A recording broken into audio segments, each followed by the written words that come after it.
최영일의 시사본부. 안녕하십니까. 최영일의 시사본부 시작합니다. 자, 올해를 마무리할 시간 이제 단 사흘 남았습니다. 오늘을 포함해서 그런데요. 자, 오늘과 내일 또 종무식을 하는 직장들도 많습니다. 힘든 한 해를 버텨내고 지탱하시느라 정말 수고들 많이 하셨습니다. 자, 그런데요, 기사를 보니까 이 반도체 대기업 성과급으로 연봉의 50%를 쏜다, 이런 제목이 눈에 띄었죠. 자, 일반 직장인들은 언감생심 부럽기도 하고요. 이 또 빠듯한 현실에 힘이 빠지시기도 할 것 같습니다. 하지만 이 시간의 흐름은 멈춤이 없죠. 해가 바뀌는 시기에도 허락된 휴식은 주말 정도 잠깐입니다. 그래서 올해 정리, 남은 단 사흘이 더욱 중요한 거죠. 이때 목표와 방향을 잘 잡으면요, 새해 초에 순항을 할 수 있고, 또 목표도 방향도 못 잡고 새해가 시작돼 버리면 새해 초를 표류하는 방황의 시간으로 허비하게 되는 거죠. 자, 새해에 꼭 해나가야 할 것들, 직장 관련도 있으실 거고, 가게나 건강, 가족사 챙기면서 이 남의 일뿐이 아니고요, 나 자신을 위한 계획도 꼭 세워보시길 바랍니다. 운동, 금연, 여행, 또 자기만의 공부, 이런 거 다 좋을 것 같습니다. 자, 며칠 후 새해 건강하고 역동적으로 함께 움직여 보시자고요. 최영일의 시사본부 출발합니다.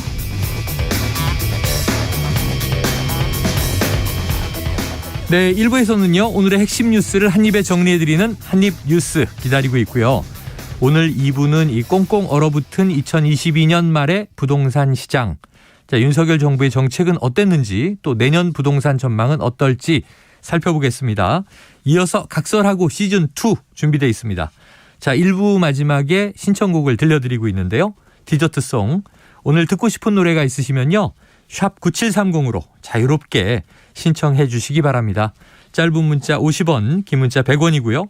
오늘의 디저트송 선정되신 분께는 치킨 쿠폰을 보내드리고 있습니다. 자, 오늘도 많은 참여 기대하겠습니다.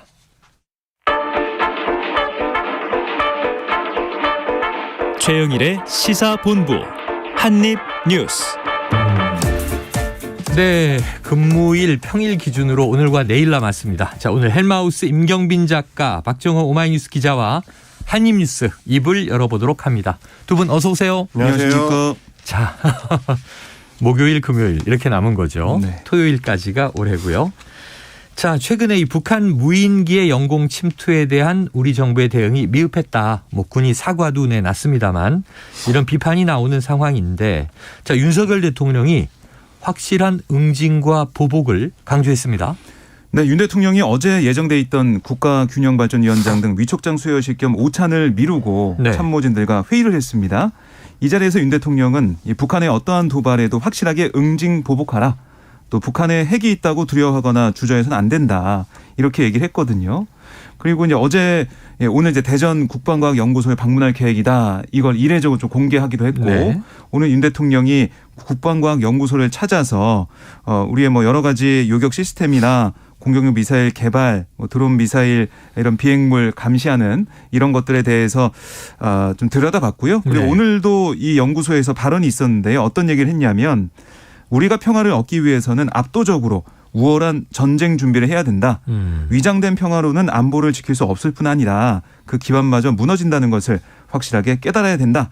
이렇게 강조를 했습니다. 아울러 북한 무인기뿐만이 아니라 우리 영공을 침범하는 모든 비행 물체에 대한 전반적인 대응 체계를 재검토해서 미비점을 신속하게 보완하라. 이렇게도 지시를 했습니다. 네, 굉장히 좀 강한 안보 관련 강한 발언이 대통령으로부터 나왔는데요. 자, 임 작가님, 민주당에서는 이 윤 대통령의 발언에 대해서 좀 비판이 나오는 것 같아요. 그렇습니다. 이제 민주당의 입장을 보면 대체로는 부실 대응 비판을 덮기 위해서 일부러 대통령이 화를 내고 있는 거 아니냐, 이제 이런 얘기까지 좀 나오는데요. 네네. 박홍근 민주당 원내대표 같은 경우는 위험천만한 인식과 발언이다라고 직격을 했습니다. 네. 국민들은 이러다가 전쟁이라도 나는 거 아니냐 이렇게 불안해하고 있는데, 대통령이 확전 각오부터 원점 타격까지 강경 일변도의 발언으로 오히려 이제 국민들의 불안을 부추기고 있다라고 지금 비판을 했고요.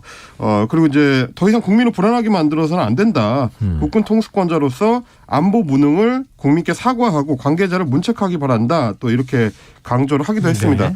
지금 이제 대체로 대통령의 최근 행보를 보면 이제 무인기 사태가 있고 나서 강경 드라이브를 더 이제 걸어 나가는 좀 양상으로 보이고 있습니다. 근데 이제 뭐 민주당에서도 지적을 했습니다만은 국방부 전문가들이 하는 얘기도 사실관계에 대해서 이제 국방부나 정부에서 조금 더 명확하게 설명을 하고 앞으로 어떻게 갖춰나갈지에 대해서 이제 소상하게 국민들한테 알리는 노력이 조금 더 필요하다. 네. 지금은 이제 말의 수위를 높이는 것도 중요하지만 무인기 대응에 있어서 우리가 갖추고 있는 건 뭐고 앞으로 이제 부족해서 더 채워나가야 되는 건 뭔지를 좀 명확하게 할 필요가 있다. 이런 얘기가 나오고요. 그래서 이제 국방부 전문가들 얘기를 들어보면 우리가 이제 레이더라든지 이런 어떤 탐지 능력에 있어서는 2017년에 무인기 그 낙하물을 이제 발견했을 때에 비하면 비약적으로 발전을 했는데 그럼에도 불구하고 여전히 뭐 재민 기술이라고 해서 무인기를 교란시켜서 추락시킨다든지 이런 어떤 신기술에 있어서는 아직 좀 개발이 필요하고 신기술 개발이 이제 돌입한 지도 얼마 안 됐기 때문에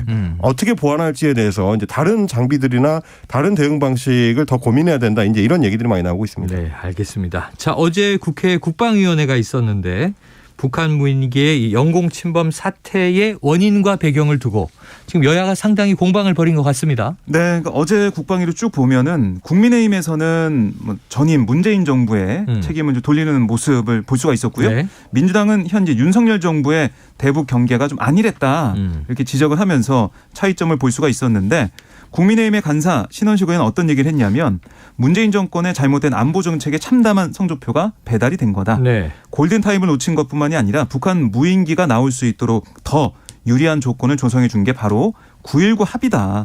이 정권에서 이런 행위를 한 사람들이 어떻게 손가락질을 할 수가 있냐. 내로남불이다. 이렇게 비판을 했고요. 네. 반면에 민주당에서는 김영배 의원이 이런 얘기를 했어요. 국방부 장관으로부터 12시에 직접 보고를 받았는데도 대통령실에서는 국민에게 아무런 보고를 하지 않았고 윤 대통령은 만찬을 하면서 반주까지 했다. 네. 도대체 이 정부가 안보에 대해서 책임감을 갖고 있는가를 묻지 않을 수 없다. 그러니까 이 대응 자체가 좀 잘못됐다. 이런 얘기를 했습니다. 네. 결국에는 뭐 어제 이종석 장관이 국방부 장관이 국방위에 나와서 군이 적절하게 대응하지 못했다라고 사과는 했습니다. 네. 다만 뭐 이 장관이 어제 얘기하기로는 탐지 자산으로 파악을 해봤더니 이 무인기가 용산 상공까지 오지 않았다 이렇게 답을 했는데 민주당에서는 그거 어떻게 확실하게 그렇게 확답을 할 수가 있냐. 와서 갔을 가능성도 있다라고 또 맞서는 모습도 보였거든요. 네.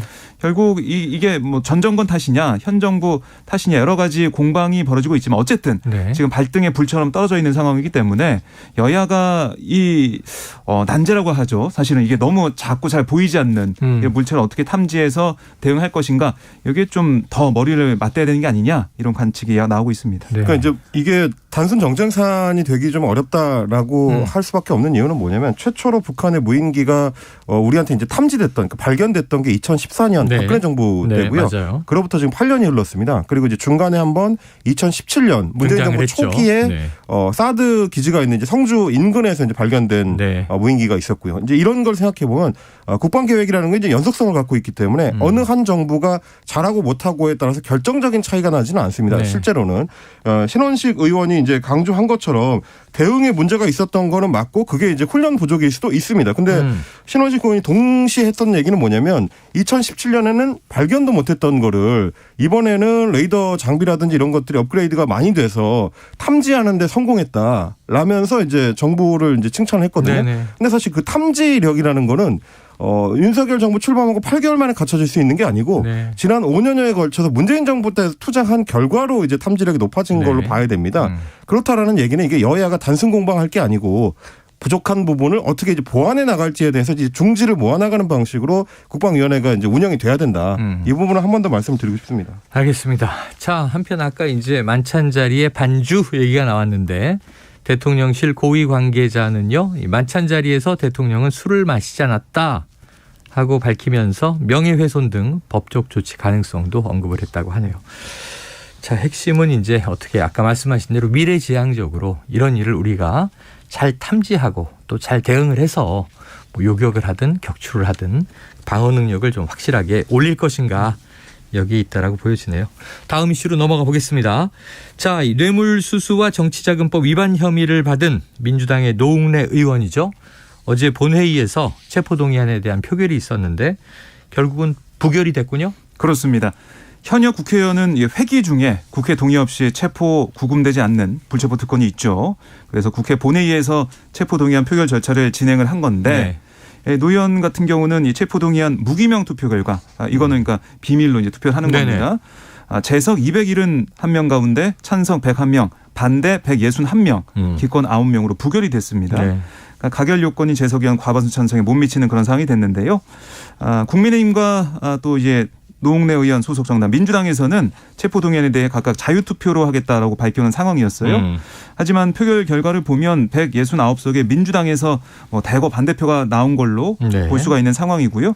정의당 같은 경우도 6명 의원 전원이 찬성 투표하겠다라고 밝힌 바가 있기 때문에 민주당에서 어떻게 보면 어제 결과만 놓고 보면 단일 대우가 만들어졌다라고 볼 수가 있겠습니다.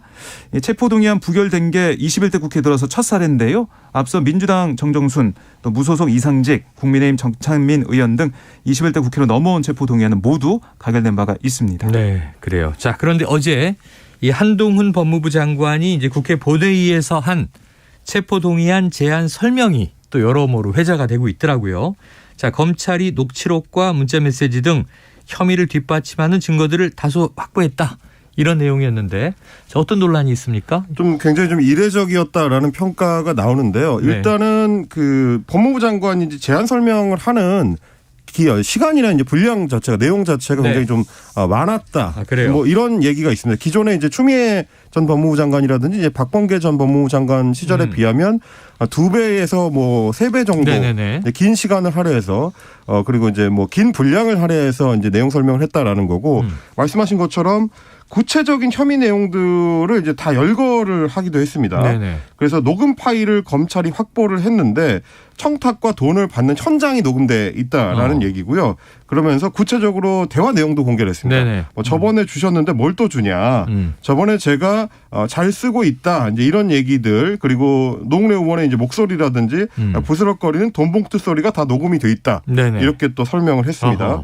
그러다 보니까 뭐 야권에서는 이게 무슨 검사가 와서 공판을 하는 것도 아니고 국회 본회의에서 체포동의안에 대해서 이제 제안 설명을 하는 건데 이렇게까지 얘기하는 거는 역할을 넘어선 거 아니냐 이제 이런 비판이 이제 민주당에서 나온 거고요.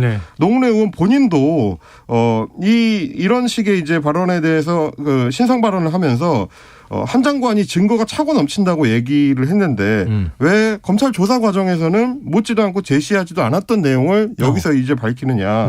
아무것도 물어보지 않고 갑자기 녹취가 있다 뭐가 있다 이렇게 하는 거는 나의 방어권을 완전히 무시한 거 아니냐. 또 이렇게 해명을 하기도 했는데 어쨌든 법무부에서는 이런 내용들을 확보를 하고 있었기 때문에 제안 설명을 통해서 이제 그 의원들을 설득하기 위해 이런 부분을 소상히 이제 알려드린 것이다. 이런 입장을 밝혔고요. 민주당에서 이제 그 다른 의원들이 봤을 때는 이게 좀 너무하다라는 평가들이 좀 있었던 것 같아요. 한동훈 장관에 대한 이제 반발심이라든지 이제 검찰 수사가 이제 야당에 대해서만 이제 향하고 있는 것 이런 것들이 좀 복합적으로 작용을 하면서 부결표에 이제 힘을 실어준 거 아닌가 이런 평가들이 많이 나옵니다. 네, 자 법무부 장관은 이런 증거들이 있기 때문에 혐의가 명확합니다라고 제안 설명을 한 건데 그 이후에 표결은 부결. 지금 민주당 의원들은 좀 반발이 컸다. 네, 특히 이제 한동훈 장관의 전임 법무부 장관이었던 이 박범계 의원이 현역 의원이죠. 뭐라고 했냐면 심리적으로 검찰당이 존재한다는 느낌이다. 뭐 이런 주장을 얘기를 했어요. 그래서 한동훈 장관의 설명 가운데 쭉 보면 특수검사로서의 경험, 뭐 확실, 상식 이런 표현과 제스처 이거는 법무장관의 체포동의안 취지 설명 한참 넘는 거 아니냐 이렇게도 꼬집기도 했는데요.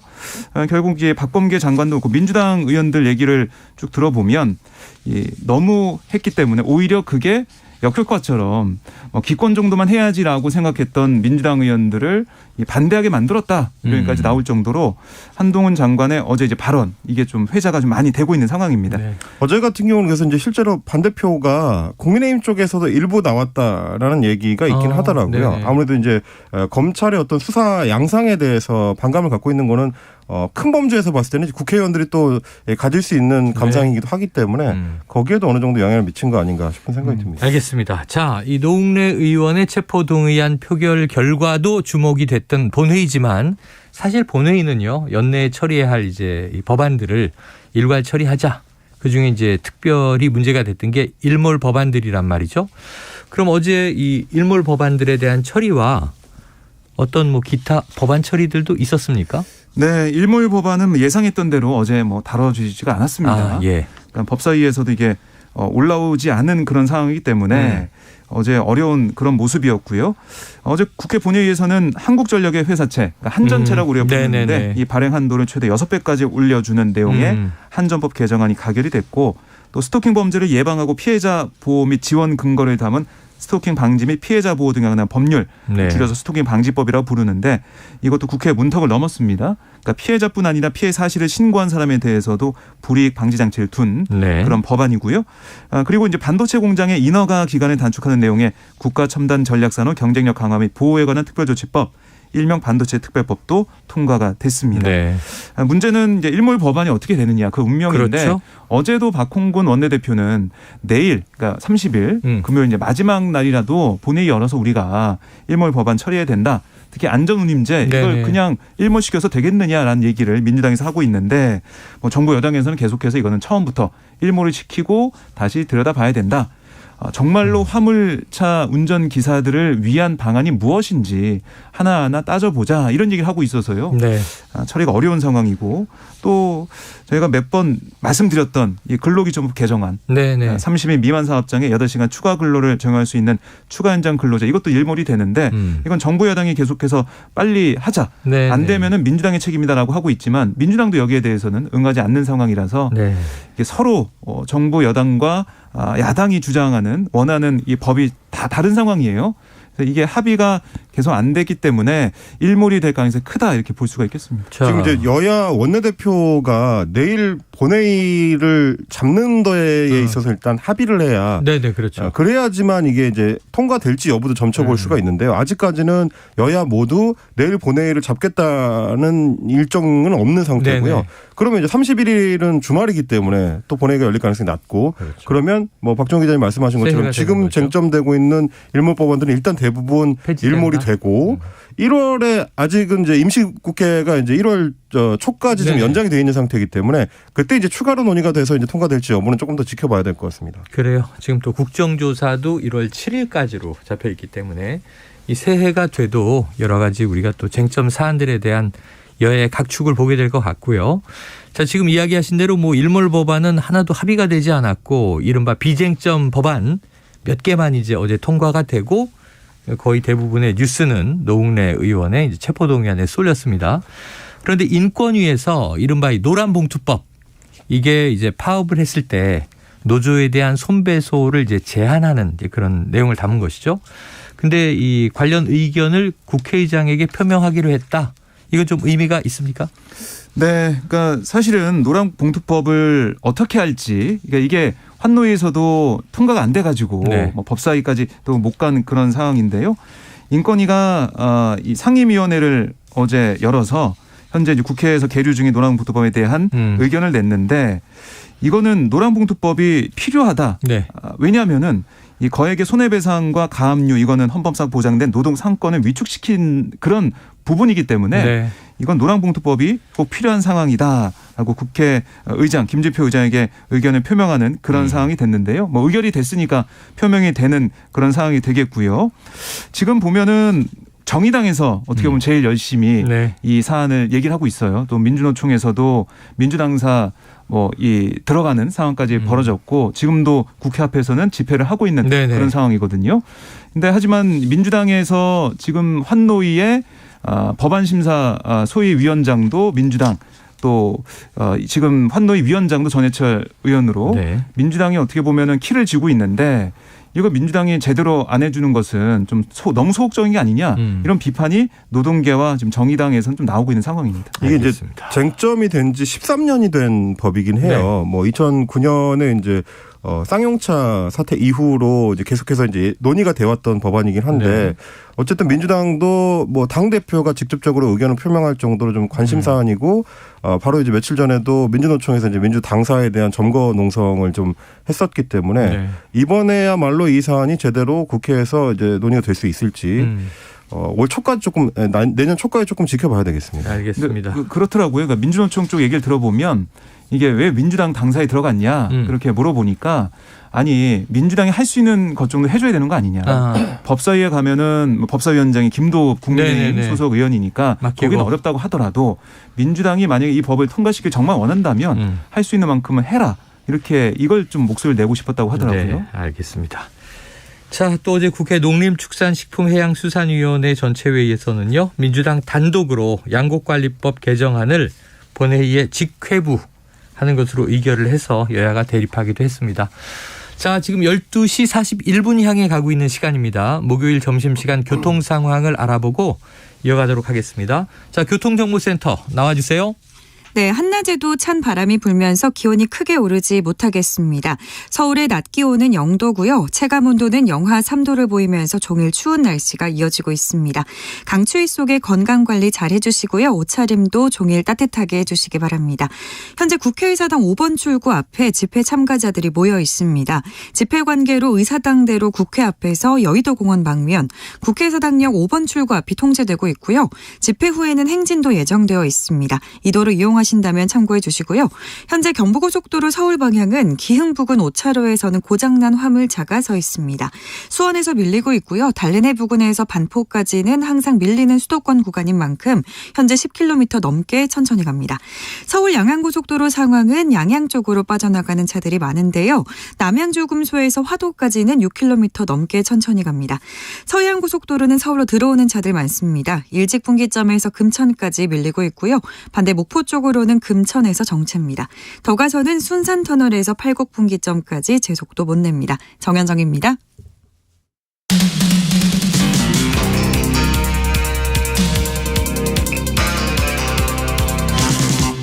최영일의 시사본부. 네, 다음 이슈로 가보겠습니다. 자, 이재명 민주당 대표 어제 광주를 찾았습니다. 그런데 윤석열 정부의 검찰 수사를 이제 맹 비판한 것 같아요. 어떤 이야기가 나왔습니까? 네, 이재명 대표가 어제 이제 광주의 전통시장을 찾아서 거기 있는 시민들을 만난 다음에 그다음에 검찰 독재 야당 탄압 규탄 연설회 이걸 그 시장 안에서 진행을 했어요. 이렇게 얘기했습니다. 검찰이 하나의를 만들어 사회 요직을 다 차지하고 있다. 이재명을 죽인다고 그들의 무능과 무책임이 가려지겠냐. 이렇게 강하게 얘기를 했고요. 그리고 검찰의 이런 수사 이런 것들 없는 죄도 만들어내는 그런 상황까지 가는 게 아니냐 이런 얘기. 뭐 오늘도 한 토론에 참석해서 이런 강조를 했는데 결국에는 어제 광주 같은 경우는 사실 민주당의 핵심 지지층, 지지 지역이다라고 볼 수가 있어서요. 자신에 대한 검찰 수사를 비판하면서 지지 세력을 좀 결집하는 그런 목적이 있는 게 아니냐. 이런 해석도 나오고 있습니다. 그러면서 이 대표가 한 말이 이재명을 지키지 말고 나라를 지키고 민주주의를 지키고 여러분 스스로를 지키고 우리의 이웃과 가족을 지키자. 함께 싸워야 된다. 민주당은 하나다. 이렇게 얘기하면서 지금 뭐 어떻게 보면 비명계 쪽에서는 여러 가지 얘기가 나오고 있지만 단일 대우를 유지하자 지키자 이렇게 강조한 걸로 보입니다. 그리고 또 하나 덧붙인 내용이 윤석열 대통령이 마치 고스톱을 쳐서 딴 돈처럼 내 마음대로 하면 그만이다. 국민들이 죽어나가든 말든 나만 잘 먹고 잘 살면 된다. 이런 식으로 해서야 되겠느냐. 이렇게 윤 대통령을 겨냥하기도 했습니다. 하지만 뭐 정진석 국민의힘 비대위원장이 오늘 비대위 회의에서 한 발언을 보면 호남을 볼모로 한 민주화운동 코스프레 한다고 파렴치한 개인 비리가 숨겨지겠냐. 또 강하게 또 비판을 반박을 했거든요. 그러면서 민주화운동 코스프레 도피 투어를 당장 중단하라. 이재명 사법 리스크의 본질은 권력형 범죄다. 이렇게 전진석 비대위원장이 강하게 또 비판했습니다. 네, 민주당과 이재명 대표는 이거 민생 투어라고 했는데 국민의힘 정진석 비대위원장은 이게 도피 투어다.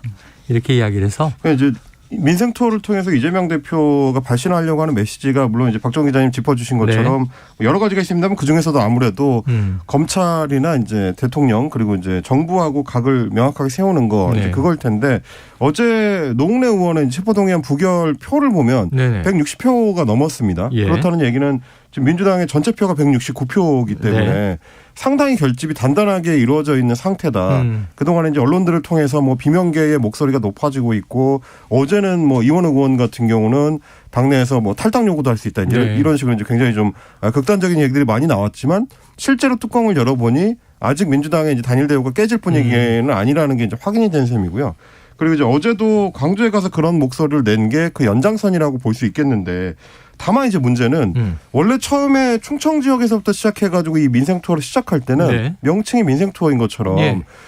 정부하고는 다른 민주당만의 어떤 정책적 비전, 이재명 대표 나름의 어떤 정책적 비전을 보여주려고 하는 것이다라는 게 내걸었던 목적이었는데 지금 오늘 저희가 소개해드린 내용들도 대부분 검찰에 대한 어떤 비판적 목소리, 뭐 정권에 대한 성토 이런 것들로만 네. 뭉쳐져 있고 주로 주목을 받고 있기 때문에 실제로 원래의 목적은 달성을 못하고 있는 거 아니냐. 그게 오히려 이재명 대표한테는 정무적으로 좋은 판단이 아닐 수 있다. 네. 이런 얘기들이 지금 당내에서 나옵니다. 그래서 네. 이제 내년 초까지 이어지는 뭐 영남권도 가고 이렇게 할 텐데 그때 지금의 정부나 혹은 여당하고 명확하게 구분이 되는 민주당만의 정책적 방향성, 서민들의 어떤 지점을 살피기 위해서 이 행보를 하고 있는 건지를 좀 더 네. 명확히 할 필요는 있어 보인다. 그래요. 이런 평가를 해야 될 것 같습니다. 자, 국민들은 이제 정치 구호에는 정말 많이 지쳐 있는 것 같아요.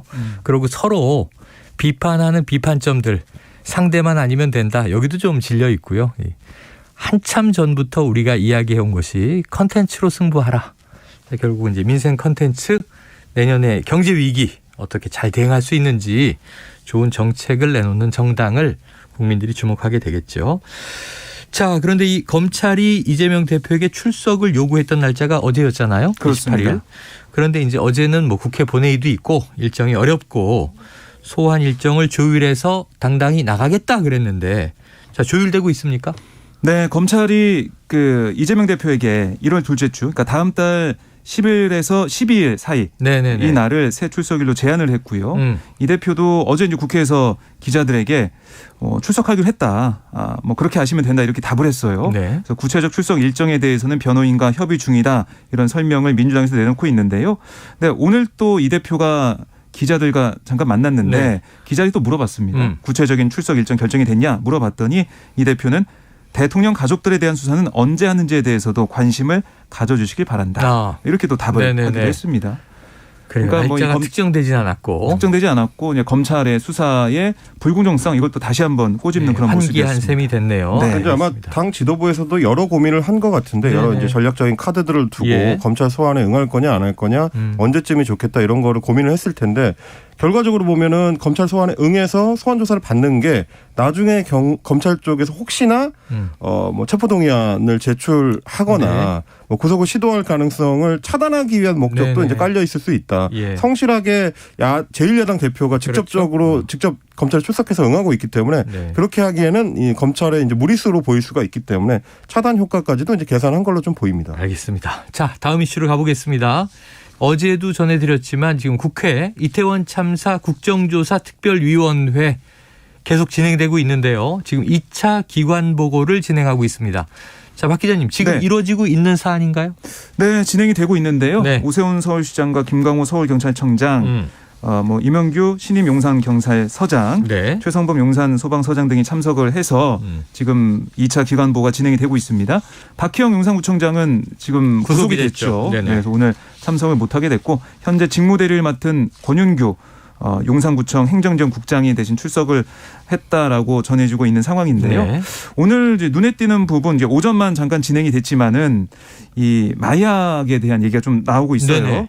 그러니까 마약과의 전쟁 탓에 구조가 지연된 게 아니냐 이런 의구심을 지금 야당에서 보이고 있고 반면에 국민의힘에서는 지자체 등의 대책 미흡이 문제 아니냐 이렇게도 맞서고 있는 상황인데요. 네. 오늘 이 현장에 기관 보고에는 김보성 대검 이 마약 조직 범죄 과장이 출석을 했고 네. 여기서 답변을 좀 하고 있는데 전혀 이번 참사 관련해서 마약과 관련된 별도의 지침을 일선 검찰청에 전달한 사실이 없다.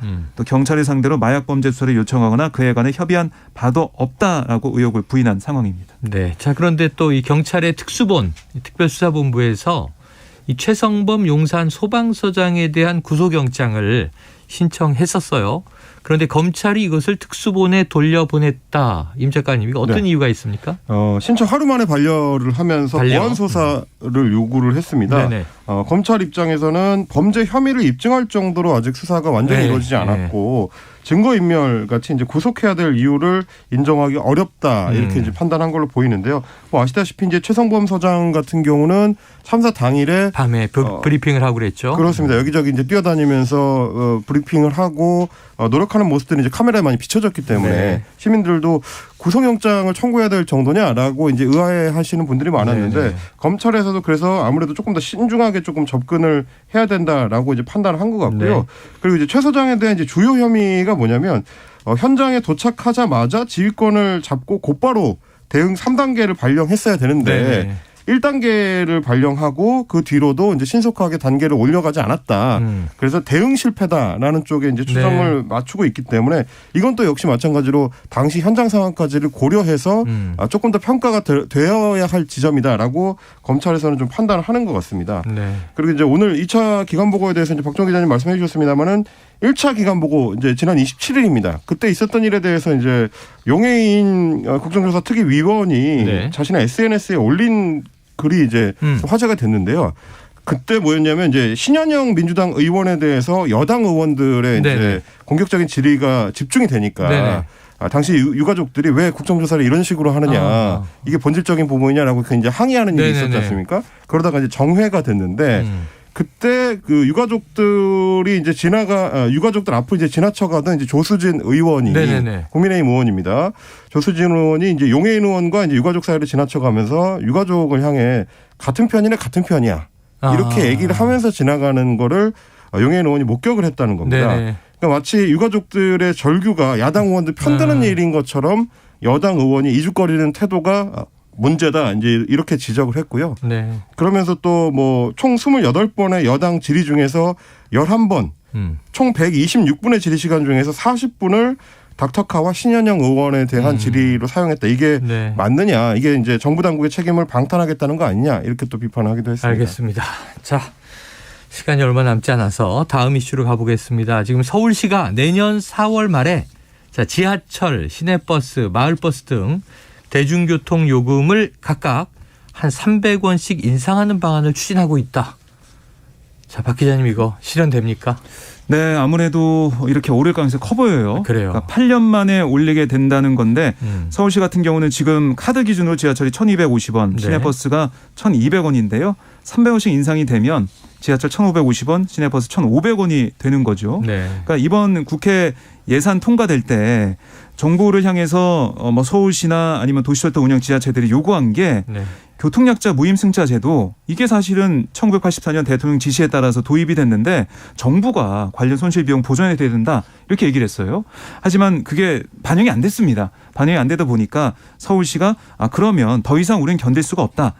지하철, 버스 누적 적자가 심한 데다가 노약자 무임수송 손실 예산도 반영이 안 됐고 여기에 대한 손해도 계속 늘어나고 있는데 더 이상 버틸 수 없다라고 하면서 이렇게 요금 인상을 예고를 했습니다. 지금 이제 추경호 경제부총리가 내년이 되면은 가스요금하고 전기요금도 올릴 수밖에 없다고 이미 예고를 해놓은 상태거든요. 올해 올랐는데 또 오른다는 거죠. 그렇습니다. 그렇게 되면 이제 대중교통 요금 비롯해서 이제 서민 물가가 급상승을 할 텐데 그거에 반해서 경제 성장률은 1.6%로 하락할 거라고 지금 예고가 돼 있는 상황이라 내년도 경제가 상당히 좀 걱정이 된다. 걱정입니다. 서민들을 위한 대책이 정부가 좀 이제 기민하게 미리 세워둘 필요가 있겠다 싶은 생각이 듭니다. 알겠습니다. 자, 한입뉴스 오늘 여기서 정리하죠. 헬마우스 임경빈 작가, 박종호 오마이뉴스 기자 수고하셨습니다. 고맙습니다. 자, 청취자 의견들이 있습니다. 1SW님, 공정하게 수사해야 합니다.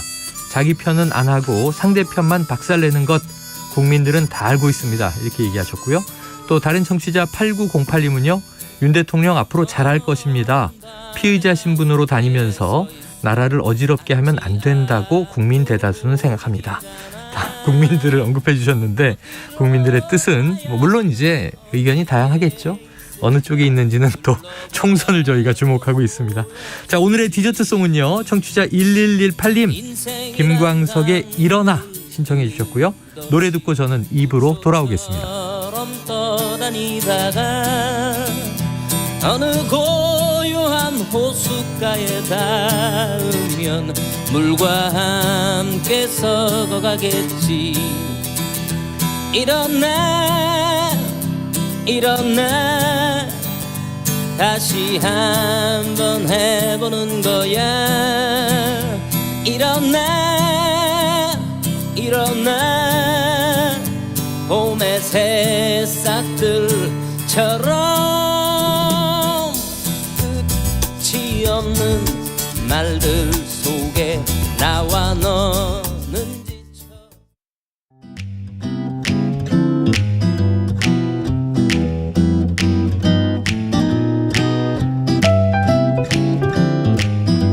안녕하세요. 바른말 고운말입니다. 우리는 오래된 것보다는 새로운 것을 좋아하는 시대에 살고 있지 않나 하는 생각이 들 때가 있습니다. 유행이 너무 빠르기도 하고요. 하지만 분명 오래될수록 좋은 것도 많습니다. 그중에 빼놓을 수 없는 것이 바로 친구지요. 친구는 친할 친자에 옛구자로 이뤄진 말로 가깝게 오래 사귄 사람을 뜻합니다. 친구를 뜻하는 표현으로 많이 사용하는 한자어로는 중마고우가 있습니다. 중마는 대죽자에 말 맞자를 쓰기 때문에 대나무로 만든 말이라고 생각할 수도 있겠지만 말의 모양을 한 물건을 말하는 것이 아니고요. 중마는 아이들이 말노름을 할 때 두 다리를 걸터 끌고 다니는 대막대기를 가리킵니다. 중마를 고유어로 대말이라고도 하는데요. 그러니까 중마고우란 대말을 타고 놀던 벗이란 뜻으로 어릴 적부터 같이 놀며 자란 친구를 뜻합니다. 우리말에 또 신정이 구정만 못하다라는 속담이 있습니다. 여기서 말하는 신정은 새로 사귄 정을 뜻하고요. 구정은 지난날에 사귄 정을 뜻합니다. 그래서 이 속담은 새로 사귄 사람보다 오래 사귄 사람과의 정이 더 두터움을 이루는 말입니다. 바른말 고운말 아나운서 변희영이었습니다.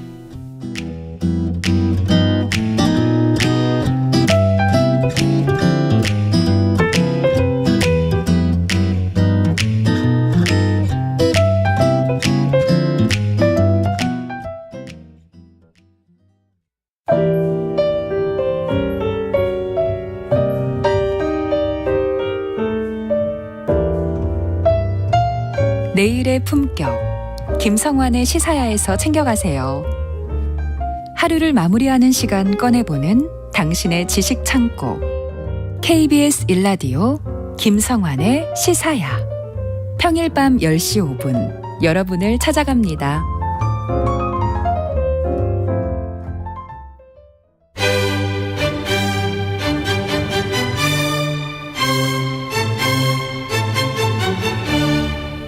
여유로운 저녁 시간, 고품격 시사토론과 함께하세요.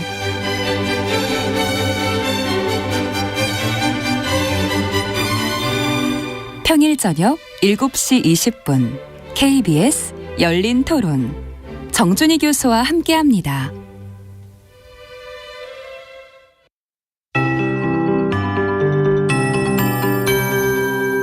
KBS 58분 날씨. 오늘 전국적으로 가끔 구름이 많이 끼겠고요. 늦은 밤부터 내일 새벽 사이 경기 남부와 충청권에 1cm 내외의 눈이 내릴 전망입니다. 눈 쌓인 지역도 있고 빙판길도 많으니까 교통안전에 유의하셔야겠습니다. 오늘 아침 서울의 최저기온 영하 7.8도, 철원 영하 16.7도까지 내려가서 매우 추웠습니다. 낮에도 약간 춥겠지만 그래도 영하권은 면하겠습니다. 오늘 서울의 낮 기온 0도로 예상되고요. 강릉 5도, 대전 2도, 전주 4도 등 평년 기온을 약간 밑돌겠습니다. 영하 2도에서 영상 7도 분포를 보이겠습니다. 내일 서울의 경우는 아침 기온 영하 6도로 이맘때의 추위 정도로 이 한파 수준은 아니겠습니다. 그러나 한파특보 해당 지역이 있습니다. 경기 내륙이라든가 강원, 충북, 경북 내륙은 모레까지 아침 기온이 영하 15도에서 영하 10도 안팎을 맴돌면서 매우 추울 걸로 보이니까요. 건강관리에 유의하셔야겠습니다. 동해안에는 건조특보가 남아있습니다. 앞으로 점차 확대 강화될 가능성이 높으니까 화재 예방에 신경 쓰셔야겠습니다. 또 오늘까지 동해 먼바다의 물결이 1.5에서 4m로 매우 높게 일겠습니다. 내일 아침 서울의 기온 영하 6도, 낮 기온 영상 1도 정도로 예상됩니다. 지금 서울의 기온은 영하 0.7도입니다. KBS 58분 날씨 강혜종입니다.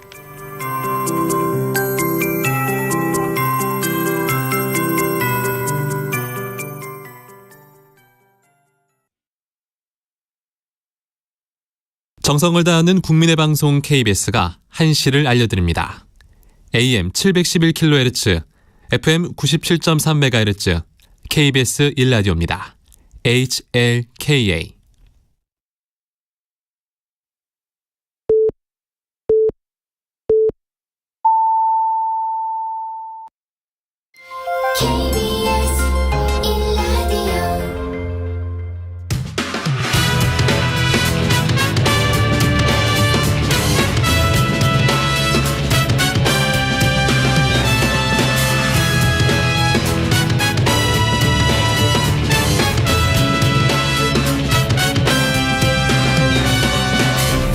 KBS 1라디오 최영일의 시사본부.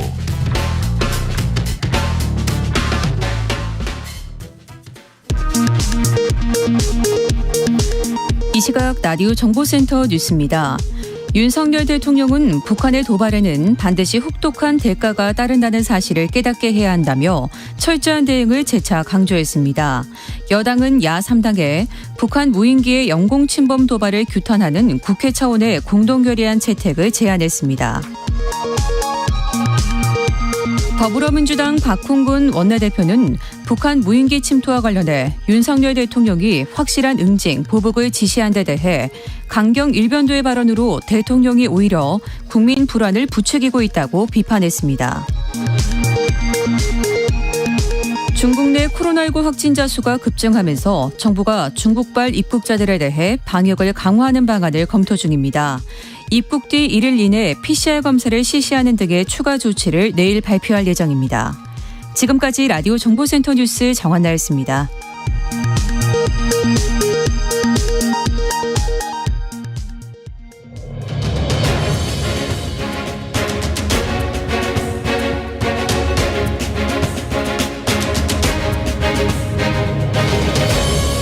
네, KBS 1라디오 최영일의 시사본부 연말 특집 인터뷰들을 이어가고 있습니다. 자, 올 한 해를 정리하고 또 내년을 전망해보는 그런 시간인데요. 자, 오늘은 모두가 관심을 가지고 있는 바로 그 주제, 바로 부동산 시장에 대해서 이야기하는 시간입니다. 자, 연세대학교 금융부동산학과의 한문도 교수님이 스튜디오에 나와 계십니다. 교수님 어서 오세요. 네, 안녕하세요. 네. 지금 올해 뭐 고금리, 고환율, 네. 고물가, 네. 올해 우리 경제 상황이 어려웠다. 이건 뭐 모두가 다 체감하고 있는 일인데요. 2022년도에 부동산 시장은 어땠는가? 저희가 네. 일희일비했던 것 같아요. 기사들을 보면서. 그렇죠. 근데 1년을 쭉 한번 종합적으로 정리해 보시면 교수님 어떻게 평가해 주시겠습니까? 일단 상고하저 시장이었죠. 네. 하반기 들어서면서 본격적으로 하락했는데 네. 우리가 듣는 키워드 중에 역전세, 역월세 네. 이런 단어들이 나왔고 아시겠지만 짧은 시간에 이렇게 급하게 내린 거는 사실 저도 처음이거든요. 네. 2008년도 금융위기 때나 IMF 때도 이렇게 최고점에서 일부 지역에서 반토막 나오고 이런 것들은 한 1년, 2년 뒤에 벌어졌는데 네. 올해는 뭐 6개월 만에 그런 일이 벌어지니까 네. 사실 미국의 급격한 금리 인상이 저희 대한민국 부동산에도 좀 큰 영향을 미쳤다고 보고 있습니다. 물론 자체적으로도 약간 이제 가격이 높아져서 네. 주택 구입 부담에 좀 부담을 느끼는 한계점에 와가고 있는 중이었는데 네. 거기다 이제 폭탄을 퍼본 꼴이 되겠죠. 그래서 하반기에는 좀 저도 예측하지 못할 정도로 급한 속도로 시장이 급냉했다 이렇게 보시면 되겠습니다. 야, 올겨울 추운데 부동산 시장도 급냉했다. 네, 맞습니다. 예. 자, 미국 금리의 영향이 우리 대한민국에도 영향을 미쳤다. 이렇게 분석해 주셨어요. 자, 특히 올해는요. 네. 정권이 교체됐잖아요. 정부가 그렇죠. 바뀌었죠. 예. 네. 보통 정부 바뀌면 또 부동산 시장 반응도 간혹 있더라고요. 그렇죠. 그런 영향은 어떨까도 궁금하고 그 과정에서 또 부동산이 주목을 받았는데 새 정부의 부동산 정책에 또 관심이 쏠리지 않습니까? 그렇죠. 그럼 올해 윤석열 정부의 부동산 정책 어떻게 보셨어요? 일단 정부도 고민이 많으신데요. 네. 뭐 결론적으로 말씀드리면 그 좌고우면 속에 좌충우돌한 정책이 나왔다. 저는 그렇게 말씀드리겠습니다. 좌충우돌 정책이다. 네. 왜냐하면 그 정권 초반에는 공약집에도 그랬고 규제 정상화 수준만 말씀하셨고 그리고 이 공급을 갖다 이제 확대하겠다고 말씀하셨거든요. 그거는 270만 뭐 원. 대선 과정에서 후보들이 다 얘기했죠. 그 부분인데 이제 몇 달 동안 발표를 못했잖아요. 100일이 지나도록. 그러니까 그 얘기가 뭐냐면 정책의 노선이 공약의 노선이 바뀌었다는 얘기였고 근데 이제 잠시 반등을 했었죠. 5월에 대선 이슈 끝나고 재건축 규제 완화 호재 때문에 네네네. 반등을 한가 싶더니 갑자기 미국발 금리 인상이 겹치기 시작하면서 거래량 줄기 시작하면서 갑자기 시장이 냉각되니까 정부도 고민에 빠진 거죠. 네네. 빠져서 9월 20일인가 발표할 때 확정적으로 발표를 안 하고 시장 추이를 보면서 추가 대책을 하겠다 하면서 이제 가이드라인만 잡았었는데 네. 이제 11월 20일 날 발표한 내용을 보면 고민한 흔적이 이제 역력히 보이죠. 네. 보이고 12월 20일 날 발표한 것까지 합쳐보면 핵심은 주택 하향 안정화는 분명히 부르짖었던데 네. 원희룡 장관도 네. 발표 나온 내용을 보면 하향 안정화를 좌시하지 않는 게 나았거든요. 네. 그게 사실 짧은 시간에 그것도 네. 이해는 돼요. 왜냐하면 갑자기 PF 문제가 부실화되면서 네네네 맞아요. 금융기관까지 좀 전이가 될까라는 좀 불안감도 좀 있었잖아요. 네. 또 레고랜드가 또 그걸 좀 키웠고. 맞아요. 국민적으로 경제에 대한 어떤 불안감이 있으니까 정부 입장에서 요걸 먹더라도 경착륙을 막아야겠다는 그 의지는 보여요. 네네. 다만 아쉬웠던 거는 주로 이제 부자나 다주택자 이쪽으로 편향된 좀 정책이 좀 많았고 그리고 이제 서민 쪽에 대한 정책이 좀 적다라는 느낌을 받아요. 누구나. 네네. 뭐 10가지가 있었다 그러면 네. 2가지는 서민 쪽인데 8가지가 이제 집중적으로 가다 보니까 뭐 젊은이들이나 무주택자 입장에서 상당히 볼멘 소리 좀 안 네. 좋아하시고 네. 다주택자분들하고 이제 또 영끌하시는 분들은 또 그나마 한숨 돌리는가 싶은데 보니까 또 완벽하다고 못 느끼시나 봐요. 네. 또 그분들도 또 볼멘 목소리를 하고 그래서 양쪽에서 지금 치고 있습니다. 불만이다. 연착륙을 막기 위해서 애를 쓴 흔적은 분명히 보입니다. 네. 네. 자, 뭐 시장이 워낙 급변하는 상황이었다. 정부도 네. 고민이 있었는데 좌충우돌 정책이 지금 말씀하신 대로 좀 다주택자 중심 정책이 아니었나 말씀 주시면서도 불만은 양쪽에서 다 나왔습니다. 예. 사실 뭐 정부 정책이 또 완벽하기도 쉽지 않습니다만 자, 이 새 정부는 이렇게 보고 있는 것 같아요. 이전 정부의 부동산 정책은 실패했다. 그러니까 문재인 정부 때. 네. 사실 부동산 이슈가 또 정권 교체에도 크게 영향을 미친 부분들도 있다고들 하시고요. 네. 자, 그럼 이 대목에 대해서 정책 수정은 잘 이루어지고 있다고 보십니까? 초반에 말씀드린 것처럼 뭐 좌충우돌 좌고우면 끝에 나온 수인데 네. 원래 시나리오대로 지금 시장이 외부 환경이 받쳐주질 않으니까 지금 이제 가지고 있던 시나리오가 원래 지금쯤 던질 대책은 아니었거든요. 내년 후년을 보고 있다가 급변하니까 다르게 가고 있다. 던지게 되면서도 또 이걸 생각해 보시면 될 것 같아요. 국토부 장관께서 분명히 4대 일간지 중에 어디 나가셔가지고 네. 뭐 PIR 지수로 돌려서 얘기를 하셨지만 네네. 결론은 한 40%는 내려가야 되지 않나라는 뜻을 펼쳤단 말이에요. 예. 그러면서 장기 안정, 하향 안정을 가야겠다라고 네. 던졌는데 지금 이제 경착륙이 되는 느낌이 들다 보니까 네네네. 그 부분의 시나리오하고 규제 정상화를 통해서 하향 안정화를 천천히 가려는 그 원래 시나리오하고 이게 둘 다 지금 어긋나 버린 거죠. 그래서 나온 정책이다 보니까 좀 급하다는 느낌도 있잖아요. 갑자기 그리고 또 한 달도 안 돼 가지고 발표한 지 열흘도 안 돼서 추경호 기재부 장관이 내년에 또 추가로 규제하겠다. 네네. 그 의미는 뭐냐면 시장이 생각보다 둔촌주공에서 성적이 잘 안 나왔잖아요. 네, 맞습니다. 시장이 생각보다 매수 심리가 심각하다고 판단한 것 같아요. 예. 다만 그 속에서 정상적인 조정 이런 것들은 사실 놔둬야지 시장이 조정이 되는데 정부도 고민에 빠져서 그런지 그 PF 그쪽에 이제 대출 있지 않습니까? 네. 지원 대책이 미분양 현장을 보면서 추이를 보면서 하겠다고 했는데 지금 공격적으로 갔음에도 불구하고 정리가 완벽하게 된 것 같지는 않아요. 네네. 그래서 그런 부분들이 좀 혼재되어 있는데요. 그러니까 문재인 정부가 부동산 실패가 정책이 실패했다고 표현하는 것은 결과론적인 거고 네네. 부동산 정책의 효과는 사실 아시는 바와 같이 심리적으로 잠시 나오는 것 같지만 실제 시장에는 보통 6개월에서 1년 뒤에 나타나거든요. 네. 그러니까 우리가 더듬어 볼 게 작년 12월부터 이미 거래량이 감소하기 시작했습니다. 네네. 신고가는 나왔지만 신고가가 5개 나올 때 하락 거래는 또 6개가 나왔습니다. 근데 그게 보도에는 없었죠. 네. 그러니까 시장은 이미 꺾이는 상태였어요. 제가 볼 때. 그랬는데 갑자기 2-3달 뒤에 대선 끝나고 정신없던 뒤에 갑자기 미국에서 네네네. 금리 인상이 쭉쭉되니까 완전히 트리거가 돼가지고 이렇게 됐죠. 그래서 실패했다고 하는 부분은 50% 문재인 정부에서 왜냐하면 좀 안이한 부분도 있었죠. 초반에 뭐 공급이 뭐 어쩌고 저쩌고 임대사업자도 제도도 그렇고. 근데 이제 이번 정부 똑같은 게 임대사업자 제도 그렇게 잘못했다고 하더니 지금 던졌잖아요. 또. 그러니까 이게 양면성이 좀 있잖아요. 두 정부가. 네. 그러니까 어느 정부나 아이러니한 얘기가 있죠. 뭐 오를 때는 아무 정책을 던져도 올라가고 내릴 때는 아무 정책이나 던져도 다 내려간다. 그런 네. 뭐 말이 떠돌고 있거든요. 네. 그건 어쩔 수 없는 것 같아요. 그래서 그 흐름을 정책으로 바꿀 수 있는 거는 한계가 좀 있는 것 제한적이다. 같아요. 마음의 준비를 시청자들이 하시는 게 낫지 않을까. 아이고야, 마음의 준비를 청취자들이 하셔야 된다. 자, 내년도 녹록치가 않을 것 같습니다. 지금 한 교수님 말씀을 들어보니까요. 네. 자, 말씀하신 대로 이제 새 정부 출범 이후에 지난 정부에는 어떤 정책을 써도 부동산이 과열이 돼서 그렇죠. 부동산 가격을 문재인 정부가 한껏 높여놨다. 이게 이제 상대 쪽의 비판이었어요. 네, 그런데 문제는 이미 문재인 정부 때 정권 교체 전에 꺾이기 시작했다라고 말씀해 주셨고 이건 정부의 정책이 주도한다기보다는 시장이 움직이는 건데 정책은 제한적인 영향을 줄 수밖에 없다. 그렇습니다. 자, 새 정부 출범 이후에 부동산 시장 급락을 막기 위해서 규제 완화 정책들이 발표가 되죠. 자, 그러면 이제 지금 급랭이라고 말씀해 주셨으니까 일단 부동산 시장이 급락하고 있다. 이 상황은 전제로 깔아도 크게 문제는 없는 거죠? 네, 일단 정부 정책이 와서 약간은 좀 둔화되거나 일시적 반등이 있을 수 있지만 말씀 주신 대로 추세는 거스를 수 없다. 추세는 거스를 수 없다. 자, 얼마 전에 IMF에서 한국의 집값이 하락할 수 있다고 경고했다. 이런 보도도 있었는데 그렇다면 더 내려갈 가능성 어떻게 보세요? 네, 저도 IMF랑 비슷한 입장인데요. 이번에 IMF 보고서는 좀 틀립니다. 예전 거랑. 예전 거는 주로 이제 가계부채 초점을 맞춰가지고 경고가 좀 많이 나는데 대한민국 가계부채가 심각하다고.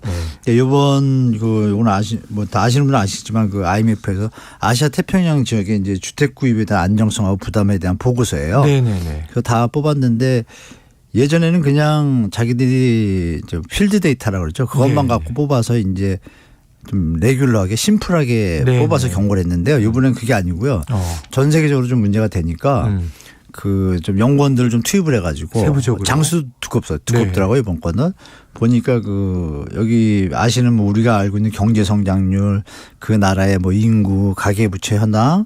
또 뭐 LTV 현황, 뭐 연체 현황 뭐 이런 거 다 데이터를 넣은 거예요. 그 집값의 기준은 BIS라고 하죠. 국제결제은행에서 우리가 이제 보고하는 데이터를 가지고 거기서 정리를 하는데 그리고 OECD도 마찬가지로 한국 부동산원 자료로 입력이 되거든요. 국가 공인 거울로 입력이 됐는데 우리 기억나시죠? 뭐 실제로 시장에서 45%, 50%, 100% 오를 때 뭐 문재인 정부에서 뭐 14%밖에 안 올랐다 이런 수치가 있잖아요. 김현미 장관이 당시에 상당히 근데 그게 이제 연구원 자료거든요.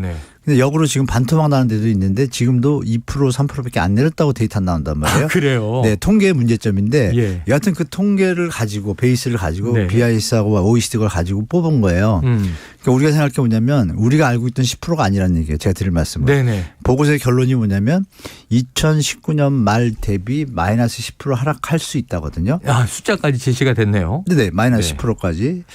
딴 나라는 뭐 12%도 있고 그런데 그 기준이 18% 오른 거에 10%란 얘기잖아요. 그래서 이게 실제 우리가 느낄 때는 15% 20% 이상 내릴 수 있다라는 회귀 분석을 통해서 결론을 낸 거예요. 그러니까 이게 단순하게 된 게 아니라 그래서 저도 꼼꼼히 봤거든요. 봤더니 상당히 저 데이터를 아주 그 세분화 시켜가지고 위험성에 대해서 던지면서 거기에 이제 딸린 말이 있죠. 그 재정확충 정책과 이 우리는 통화 정책 이게 서로 엇갈리지 않게 해라. 미스난다. 그러니까 지금 우리가 이거는 부자 쪽으로 이렇게 돈을 풀어주고 세금을 감면하는 거는 재정확충이나 마찬가지 효과인데요. 그거하고 이제 금리 올리는 거랑 반대 효과가 있거든요. 그러면 더 위험한 상황에 초래할 수 있다는 게 결론이고 5월 22일 날 올해죠. 영국 이코노미스트에서도 한국의 상태가 좀 심각하지 않다. 일본의 전철을 밟을 수 있다. 게다가 한국은 딴 나라에 없는 전세 대출이라는 보이지 않는 히든 리스크까지 있다라고 못을 박았어요. 히든 리스크. 히든 카드가 아니고. 때는 이 경고가 쉽게 보실 것이 아니라 조금 받아들이고 그런 얘기도 있었죠. 이 경고를 그냥 피하려고 하지 말고 받아들이면서 연착륙을 연구하는 게 좋을 거다라고까지 써놨어요. 근데 지금 우리 정부는 반대로 가고 있거든요. 지금 말씀하신 대로 정부 정책들이 좀 완화 정책도 있고 고민의 흔적들이 있고 계속 좀 이제 시장 상황 때문에 좌고우면하다가 바뀌어갔다. 그리고 가이드라인만 좋지 또 명확하지도 않다. 이런 얘기도 하셨지만 그러면은 시장 상황하고 좀 다르게 간다면 정책이 이게 좀 빠른 거죠. 앞으로 어떻게 수정돼야 연착륙이 이미 던져버려가지고요. 이미 던져서. 네, 제 생각에 기억나시겠지만 우리 여러분들이 지금 이제 푸니까 다주택자분들이나 이제 이분들은 2008년도에도 1년 동안 좀 힘들다가요. 2009년도 1년 동안 쭉 올랐거든요. 네. 그 내린 값을 다 회복했어요. 1년 만에. 했는데 그 뒤로 이제 다시 꺾여서 그 뒤로 이제 6, 7년 간 거죠. 네네. 근데 그때랑 지금이랑 상황이 좀 다른 게 있습니다. 그때는 미친 집값 2006년 7년이죠. 그때 네네. 금리가 2005년 말이 한 3.25%였어요. 근데 5.25%까지 올렸거든요. 거의 2배죠. 올렸는데도 집값이 올랐어요. 네네. 그 얘기는 뭐냐면 그 주택 가격의 그 높은 가격 수준 자체가 국민들이 부담할 때도 가능한 수준까지 됐던 거예요. 네네. 그게 수치가 164까지 찍었거든요. 그리고 꺾였는데 그때도 정책을 던졌는데 효과가 임기 말쯤부터 이제 좀 나왔죠. 근데 글로벌이 터졌고 그리고 나서 글로벌이 터지니까 미국 금리를 내리니까 우리도 내립니다. 처음에 조금 위험한데 내리다가 이 시장이 너무 죽으니까 부동산이 갑자기 위험하니까 MB 정부에서 과감하게 막 1%씩 2번 내리고 0.5 2번 내려가지고 1년 만에 3%를 내려봅니다. 3.25를. 그때 거의 제로금리 됐다. 2% 됐죠. 기준금리가 2%였던 거예요. 그 상태로 유지가 된 거죠. 박근혜 정부. 그러니까 이제 여건이 좋은데 우리는 지금 기준금리가 지금 2배 정도 3.75니까 2배니까 부담이 2배라는 얘기잖아요. 그럼 그때랑 그런 차이점이 있다. 그래서 제가 볼 때 이번에도 반등은 가능한데 차라리 그때처럼 1년 정도 좀 놔두고 그때도 그 PF 문제가 있을 때요. 1년 정도 놔둬가지고 옥석을 구분했습니다. 왜냐하면 배탈 난 거를 그대로 유지하면 나중에 더 커지니까 1년 정도 놔뒀다가 1년 뒤에 그 PF 부실 채무조정 지원단에서 국가 세금을 투입을 했거든요. 근데 지금은 좀 선제적이잖아요. 그렇죠. 너무 빨리 던졌기 때문에 그 금액의 규모가 또 플러스 알파라고 써놨어요. 확정을 안 짓고 20조 플러스 알파. 그러니까 앞으로 벌어지는 상황에 따라 또 움직이겠다는 건데 이게 어떤 결론을 잘못된 걸 초래하냐면 미분양이 분명히 이제 보이거든요. 상반기에. 그럼 그때마다 발표를 하면 시장에서는 이제 벌써 고착화가 되는 거예요. 발표를 해도 계속 내려가네. 이게 더 무서운 거예요. 저는 차라리 좀 참았다가 저는 사실 내년 상반기에 이번에 던진 대책을 던질 거라고 봤고 내년 하반기에 이제 이번에 미리 추경호 장관에서 얘기한 강남 상고를 제외한 뭐 투기과열주 다 해제 이 수순이 맞다고 봤는데 너무 급하게 던졌어요. 그럼 나중에 더 내려갔을 때 무슨 카드가 있어요? 아무것도 없죠. 그때는 막을 방도가 없잖아요. 그게 좀 걱정되더라고요. 그래서 한 교수님 말씀은 너무 빨랐다. 네, 좀 빨랐습니다. 정책 발표가 빨랐다. 그리고 아까 말씀하신 대로 어떻게 좀 수정이 가능할까 이러고 여쭤봤는데 이미 다 던져놔 버렸으니 그러니까요. 앞으로 더 하락했을 때는 다 정부가 쓸 수 있는 없어요. 카드가 있겠느냐. 네, 맞아요. 자, 지금 윤석열 대통령은 이제 이렇게 이야기를 했습니다. 다주택자에게 중과세를 하면 임차인에게 전가되는 게 시장의 법칙이다.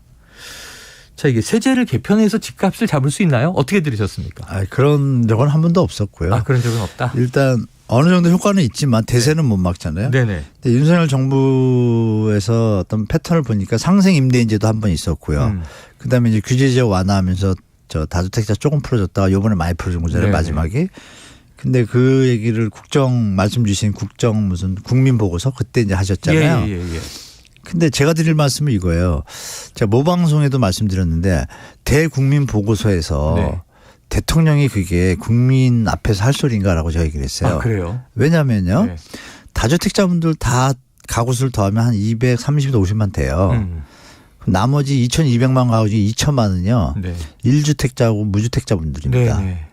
그러면 10%를 위한 대통령인가요? 아니잖아요.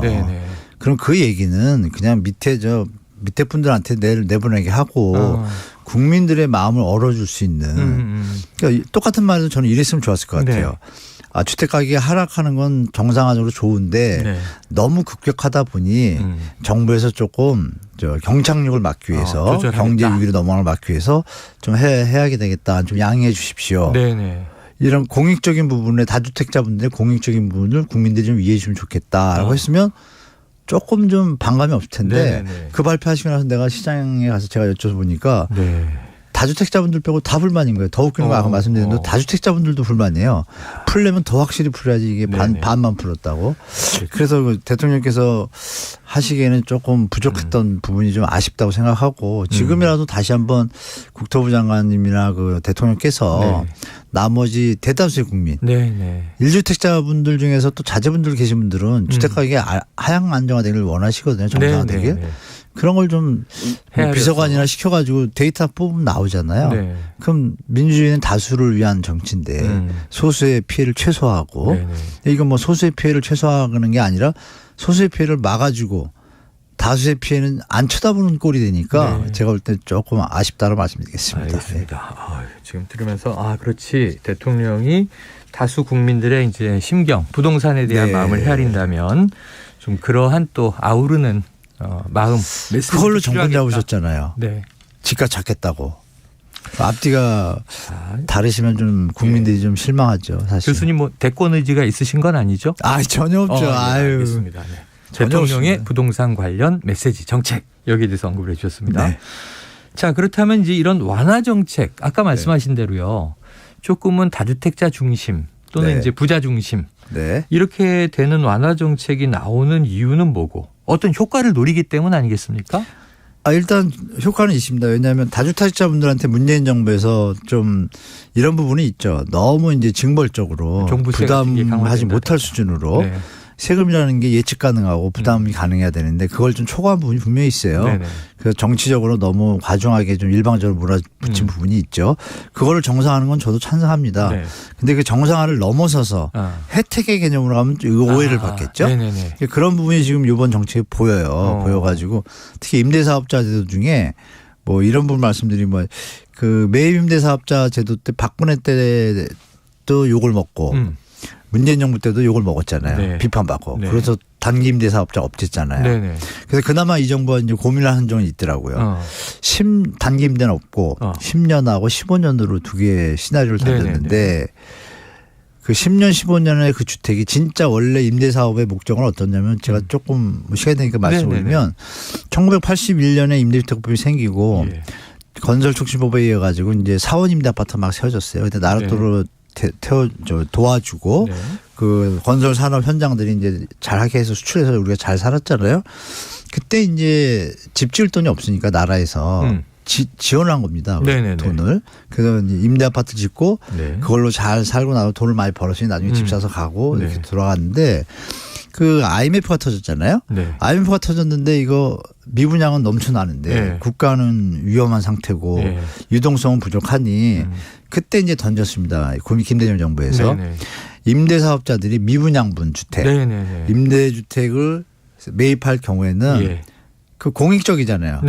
그 건설사나 PF를 해준 금융기관의 어떤 유동성을 확보해 주는 역할을 하니 돌도록 하는 거죠. 국가 경제에 도움이 되잖아요. 그러니까 당연히 공익에 기여를 했으니까 혜택을 준다. 세금을 그럼 덜 받겠다, 안 받겠다까지 해주는 거 국민이 누구나 박수 칠 수 있죠.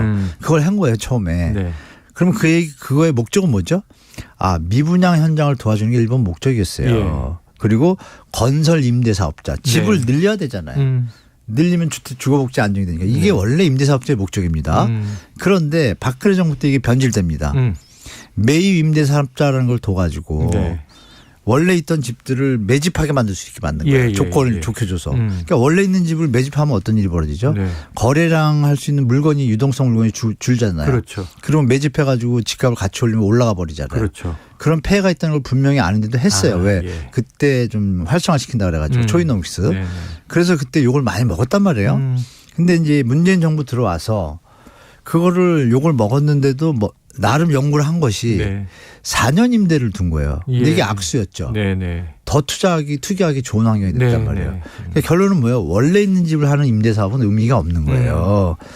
있는 자들을 위한 정책일 수밖에 없는 거예요. 공급이 어떻게 늘어납니까? 원래 있던 집인데 그분들이 안 산다고 집이 없어집니까?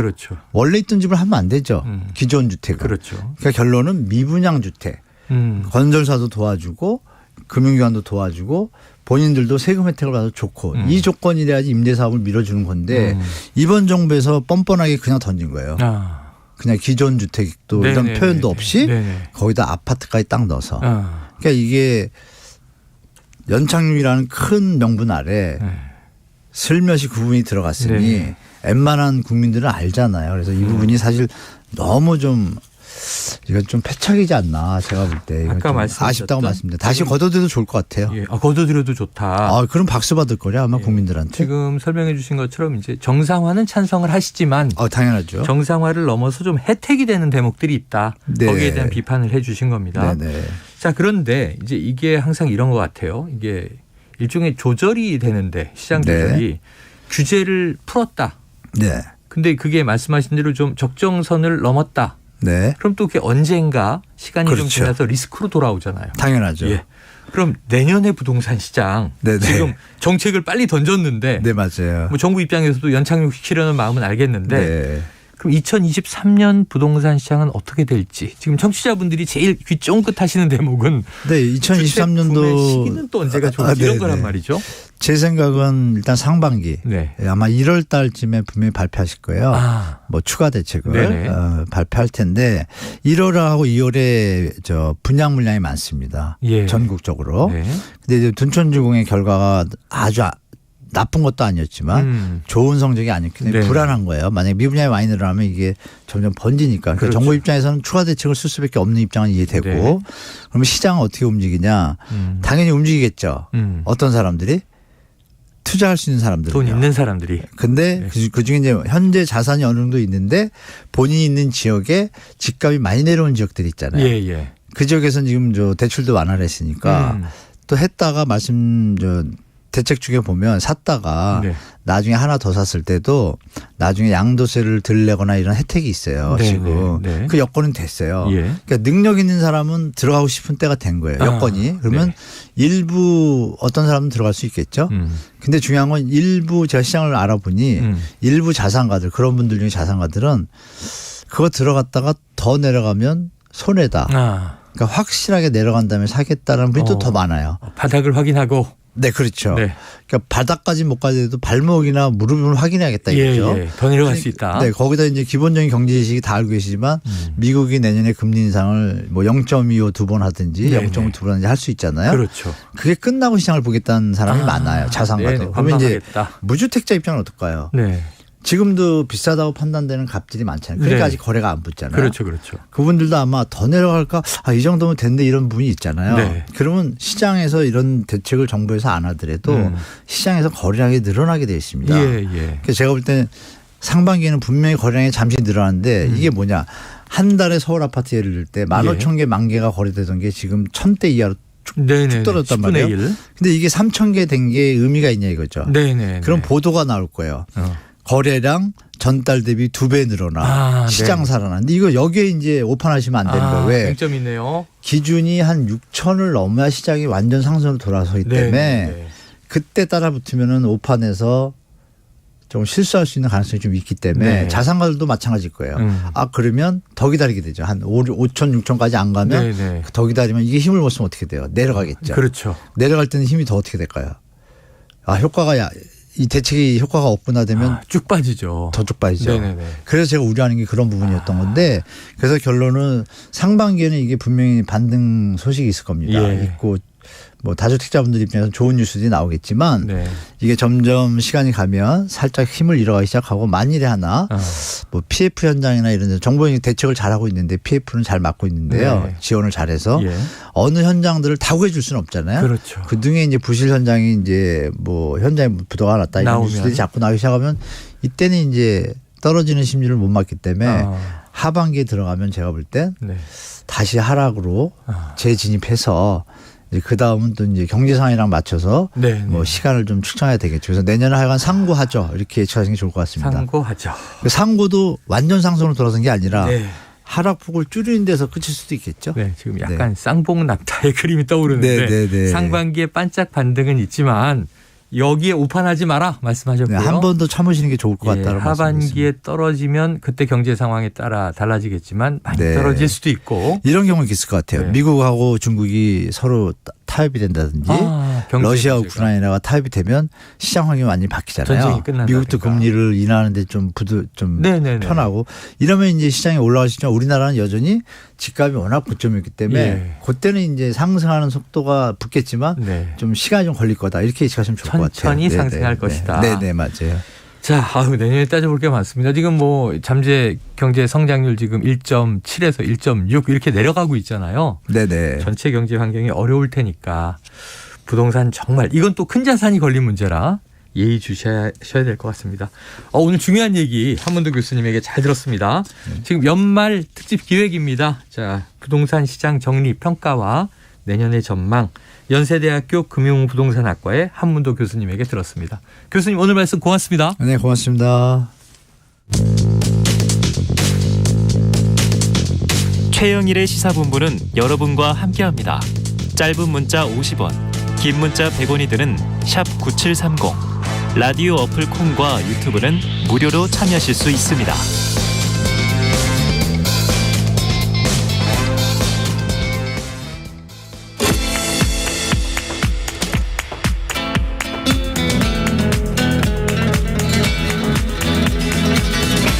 네, 정치권의 허심탄회한 속내를 들여다보는 시간입니다. 각설하고 시즌2 장성철 공론센터 소장 그리고 현근택 민주연구원 부원장 두 분 함께하겠습니다. 어서 오십시오. 네, 안녕하세요. 네, 안녕하세요. 네, 보수 맞으신 거죠? 보수 패널 호소인. 보수 패널 호소인. 네, 보수에서는 인정을 안 해주는 호소인. 아니, 네. 저는 야당 쪽인데 진보 쪽이지만 여당 쪽인데 야당인지 여당인지 잘 모르겠어요. 이렇게 더 나쁘다니까. 이렇게 얘기하시면 아니, 그러네요. 보수는 맞아요. 보수는 인정인데 여당인지 야당인지는 잘 모르겠어요. 보수는 맞는데 여측인지 야측인지 모르겠다. 저는 당적은 없고. 그러면은 이제 정부와 집권 여당이 싫어하는 거죠. 그런가요? 아닌가요? 저 욕을 해주세요. 알겠습니다. 자, 두 분께서 각각 키워드를 뽑아주셨습니다. 민간단체 때리는 윤 대통령, 검찰총장 시절 특활비는 이런 또 주제를 하나 뽑아주셨고요. 노웅래 체포동의안 부결은 이재명 미리 보기. 그래서 이런 거 보면 지금 여당이신 거잖아요. 그렇죠? 여당 맞네. 자, 먼저 현근택 부원장께서 꼽으신 키워드로 가보겠습니다. 자, 대통령실이 나서 민간단체 보조금 요 관련된 문제를 지적하시는 거죠? 그렇죠. 지금 이제 민간단체 보조금에 대해서 뭐 그동안 지원이 많았고 회계가 불투명하다. 뭐 당연히 국가 지원을 받으면 그 회계 투명성에 대해서는 살펴보는 게 맞습니다. 네네. 근데 이제 두 가지 얘기하고 싶은데 하필이면 이제 예를 드는 게 보면 뭐 민간단체라는 게 아시겠지만 굉장히 종류가 많잖아요. 엄청나게 많죠. 우리가 알고 있는 단체만 해도 굉장히 많은데 지금 예를 드는 단체들이 보면 하필이면 약간 이제 진보 쪽에 있는 어찌 보면 약간 이제 지금 윤석열 정부를 비판하고 있는 그런 데만 예를 들고 있거든요. 그런데 사실은 뭐 지원이 들어가면 당연히 어쨌든 그에 대한 투명성 회계를 봐야 되는데 이제 그런 데만 꼭 짚어서 하는 거 보면 약간 우리 비판하는 게 좀 불편하다. 그러니까 손 보겠다. 이게 어찌 보면 지난번에 이제 화물연대 파업 때도 보면 노조를 약간 손보겠다는 거랑 비슷한 것처럼. 이번에도 노조의 또 회계 투명성 문제가 나왔어요. 그런 문제도 있고. 그러니까 예를 들어서 노조 같은 경우도 그렇죠. 그러니까 정부의 지원을 받으면 그 금액에 대해서는 당연히 투명 회계를 보고 해야 돼요. 제대로 근데 아니라 그냥 자기들이 회비 모아가지고 자기들이 운영하고 있다. 그거는 사실은 볼 권한이 없어요. 네, 그런 부분들도 시민단체도 비슷해요. 시민단체도 보면 정부 지원을 받는 데도 있는데 100% 회비로 운영되는 데도 많습니다. 그런 데는 사실은 뭘 하고 할 권한이 없어요. 그러니까 보조금 지원하고 그거를 목적에 맞느냐 썼느냐 그 부분을 본다 그러면 뭐 이렇게 보수 진보 가리지 말고 전부 공평하게 보는 게 맞다. 그런데 조금 편향적이라는 이제 입장을 얘기하셨어요. 보수 쪽의 단체는 지원이 거의 끊겼어요. 지원이 끊겼다? 보수 관련 단체들도 있으나 문재인 정권 들어와서는 전부 다 끊겨가지고 거의 뭐 없어요. 그럼 어떻게 뭐 자력으로 지금 가는 겁니까?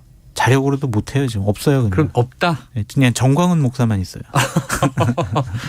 근데 이건 하여튼 문제점이라고 볼 수밖에 없어요. 그러니까 2016년보다 2조 이상 늘어났다. 연평균 4천억 원씩 증가가 됐다. 그런 통계가 나오고 있고 지원단체 수가 2016년보다 4천 개가 늘어났다. 문재인 정권 하에서. 그래서 여러 가지 뭐 인력 부풀려서 인건비 과다하게 예상하고 횡령하고 뭐 사업비 이상한 데다 쓰고 그런 것들은 상당히 문제라고 볼 수밖에 없다라고 말씀을 드리고요.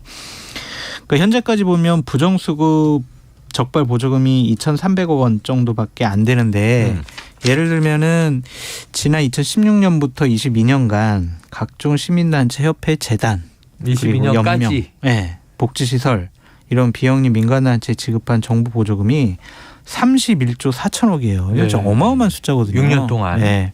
그러니까 이것에 대해서는 제대로 된 회계 감사가 필요한 것은 맞다. 그렇게 말씀드려요. 자, 알겠습니다. 자, 면면 들여다보죠. 어쨌든 늘었다. 그럼 이제 전체적인 예산 규모도 늘었고 단체 수도 많아졌겠지만 이 대통령실에서 보조금이 늘었다 이렇게 발표한 대상을 보면 정확히는 지금 민간단체, 시민단체 이런 표현이 등장했지만 이렇게 돼 있어요. 비영리 민간단체. 그러면 현무 원장님 주로 비영리 민간단체라 하면 어떤 기관 우리가 알고 있는 웬만한 단체들은 예를 들어서 뭐 정경련이든 아니면 예를 들어서 무슨 뭐 군인권센터든 무슨 뭐 경실련이든 그게 다 포함되는 거예요. 참여연대 다 포함되는 건데 왜냐하면 시민단체라 그러면 우리가 보통 NGO를 얘기하는 건데 조금 다른 단체죠. 그러니까 비영리라 그러면 이제 영리를 목적이지 않는다. 그렇기 때문에 영리 목적으로 하는 거 우리가 회사라든지 이런 거고 기업이죠. 그렇죠. 근데 비영리 민간단체 그러면 사실은 비영리 법인도 포함됩니다. 그러면 예를 들어서 우리가 무슨 학교법인, 의료법인, 사단법인, 재단법인 다 들어가는 거예요. 여기 지원 비영리 민간단체 지원이라는 거는 그런 게 모두 다 포함된 거예요. 그러면 체육회라든지 우리가 뭐 이런 것도 다 들어가는 거죠. 종친회도 사단법인이 있더라고요. 그렇죠. 아니 체육회 같은 데도 예산이 정부라든지 지자체 예산이 들어가거든요. 그렇죠. 그러니까 지금 예산이 많이 들어가는 것 자체 문제는 아니에요. 왜냐하면 갈수록 민간단체 영역이 많아지잖아요. 정부가 직접 하는 것보다 정부를 대신해서 하는 것도 굉장히 많거든요. 아니, 봉사, 구호, 복지단체들도 다 들어가요. 예를 들어 우리가 여기 사과 사랑의 열매. 그다음에 뭐 초록 뭐 어린이 재단 이런 거 다 들어가는 거예요. 다 들어가는 거기 때문에 사실은 금액이 많아지는 게 나쁜 건 아닌데 그거를 이제 잘못 사용하는 경우가 좀 문제인 거고. 근데 사실은 그 조사를 한 것도 보면 그 신문에 언론에 나온 거 보면 가장 이제 추징 건수가 많은 게 학술 장학 재단. 이게 뭐냐면 이제 그 외국 유학 보내거나 뭐 장학금 주는 거 있잖아요. 거기에서 부정이 많았던 것 같고. 그다음에 뭐 교육, 뭐 의료, 사회복지 법인도 굉장히 많잖아요. 그런 부분, 예술 이랬는데 사실은 기타 법인에 들어가는데 기타 법인 건수가 얼마 안 돼요. 뭐 0. 몇 % 이 정도밖에 안 되더라고요. 그러니까 그 기타 법인 안에 어찌 보면 이제 우리 비영리 민간단체 법인화돼 있는 경우, 법인 안 된 경우도 있는데. 그래서 기타 법인으로 추정되는 거는 지금 보면 추징 비율이 0.6%밖에 안 된단 말이에요. 그 앞에 이제 종교 단체가 있고 종교도 아시겠지만 뭐 다 있는 거죠. 기독교, 불교 다 이제 그 종교 법인화 돼 있는 데도 있고 안 되는 데도 있고. 그래서 현재까지 보면은 사실은 특별히 기타 법인에 이제 문제가 있는 것 같지는 않아요. 근데 이제 저는 예를 들은 게 잘못 들었다고 보는데. 이게 왜 이 조사를 하냐 물어봤더니 지난번에 이제 청소년 촛불 단체 거기에 사실은 지원이 좀 있긴 있었어요. 얼마 되진 않아요. 뭐 큰 금액은 아닌데 중고생 촛불 집회가 계기가 됐다라고 얘기하잖아요. 일단 본인을 비판한 게 또 기분 나쁘기도 하지만 하필이면 중고생들한테 지원해 준 거 가지고 참 어찌 보면 좀 그렇다. 예를 들어서 큰 뭐 사회복지 법인이라든지 아니면 무슨 큰 종교 법인이라든지 아니면 무슨 큰 장학재단 이런 데서 부정 비리가 있어가지고 이거 문제가 있다. 우리가 지원을 이렇게 해줬는데 엉뚱한 데 썼다라 하면 세금이 새고 있다.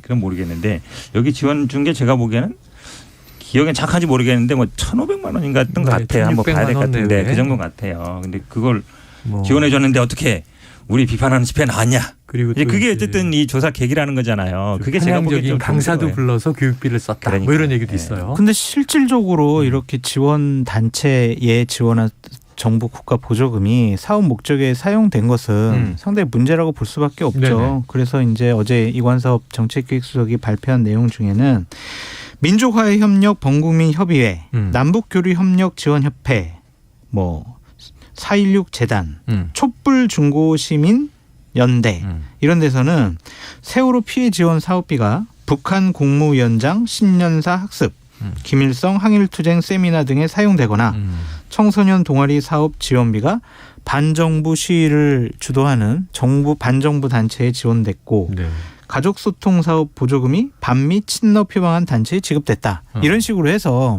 잘못된 사용이 적발이 됐기 때문에 이 부분에 대해서 문제를 삼은 것이고 기본적으로 이 사안과 관련해서는 윤석열 대통령이 지난번 대선 후보 시절에 공약으로 얘기했던 거예요. 당시에 뭐라고 했냐면 정치 권력은 시민단체를 세금으로 지원을 하고 시민단체는 권력을 지지하는 부패 카르텔을 만들어서 불법 이익 환수를 하겠다. 그래서 윤미향 환수법 이 법으로 제정을 하겠다. 정의 기억 연대. 정의연. 네, 여기서 공급 유용이라든지 회계 부정 등을 했다. 이런 것들은 일단은 발견해서 일벌백계 하고 또 잘못되게 사용된 것은 환수 조치해야 된다. 네네. 그런 얘기를 하신 거죠. 근데 잘못된 부분들 회계 부정이 있다면 그건 당연히 환수 조치해야 한다는 거는 현 부원장님도 찬성을 하셨던 건데. 네. 지금 전체적인 규모로 본다면 일부 문제가 있는 것도 일부 있지만 시민단체. 그것은 일부 기타 단체도 소수고 전체적으로. 그리고 이제 또 거기에 잘못된 부정 사용도 아까 0.6% 확인. 근데 그게 왜 그러냐면요. 이번에 국무총리실에서 네. 2달간 조사한 부분에는요. 지자체 자체 지원이라든지 아니면은 각 시도 교육청 공공기관에서 지원한 거는 또 빠져 있어요. 중앙정부 빼고. 네. 그래서 이런 것들을 이제 한꺼번에 다 조사를 하겠다는 거거든요. 실질적으로 제대로 된 조사가 이루어지면은 뭐 부정 사용이라든지 횡령이라든지 이런 내용들은 훨씬 더 많이 발견될 수밖에 없다.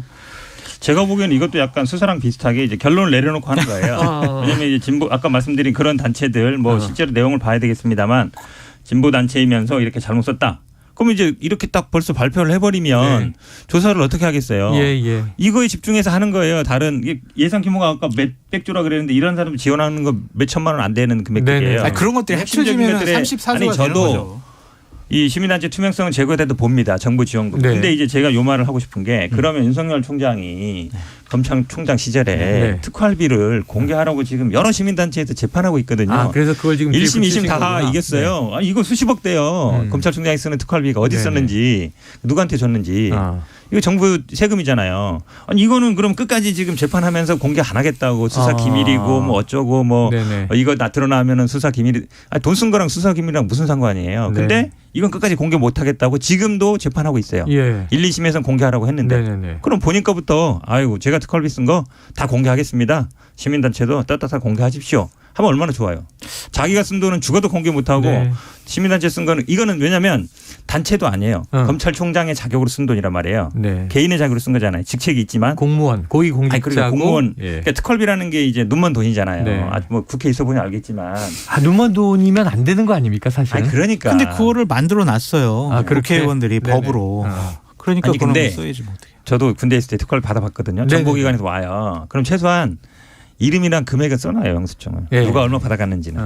그거 제시하면 되죠. 제가요. 보수 패널로서의 좀 역할을 하겠습니다.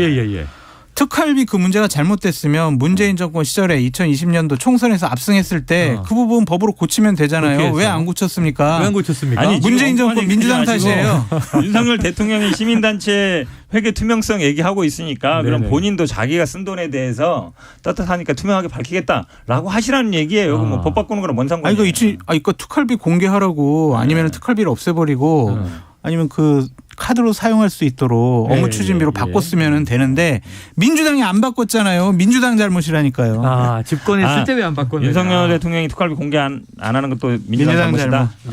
근데 저는 이제 민간 위탁 같은 부분에 대해서는 좀 다시 한번 생각을 해봐야 될 것 같아요. 왜 민간 위탁을 합니까? 민간의 전문성, 효율성을 정부가 아니면 지자체가 이용하겠다는 건데 과연 도시재생, 사회적 경제, 주민자치, 주거, 청년, 노동, 환경, 에너지, 남북교류 이거 공무원들이 이거 안 해요? 공무원들은 왜 필요해요? 자기들이 할 일을 그냥 민간에다가 다 위탁해버리고 그냥 세금 낭비가 아니냐 그렇게 볼 수밖에 없어요. 공무원들 일 시켜야 돼요. 남북교류도요.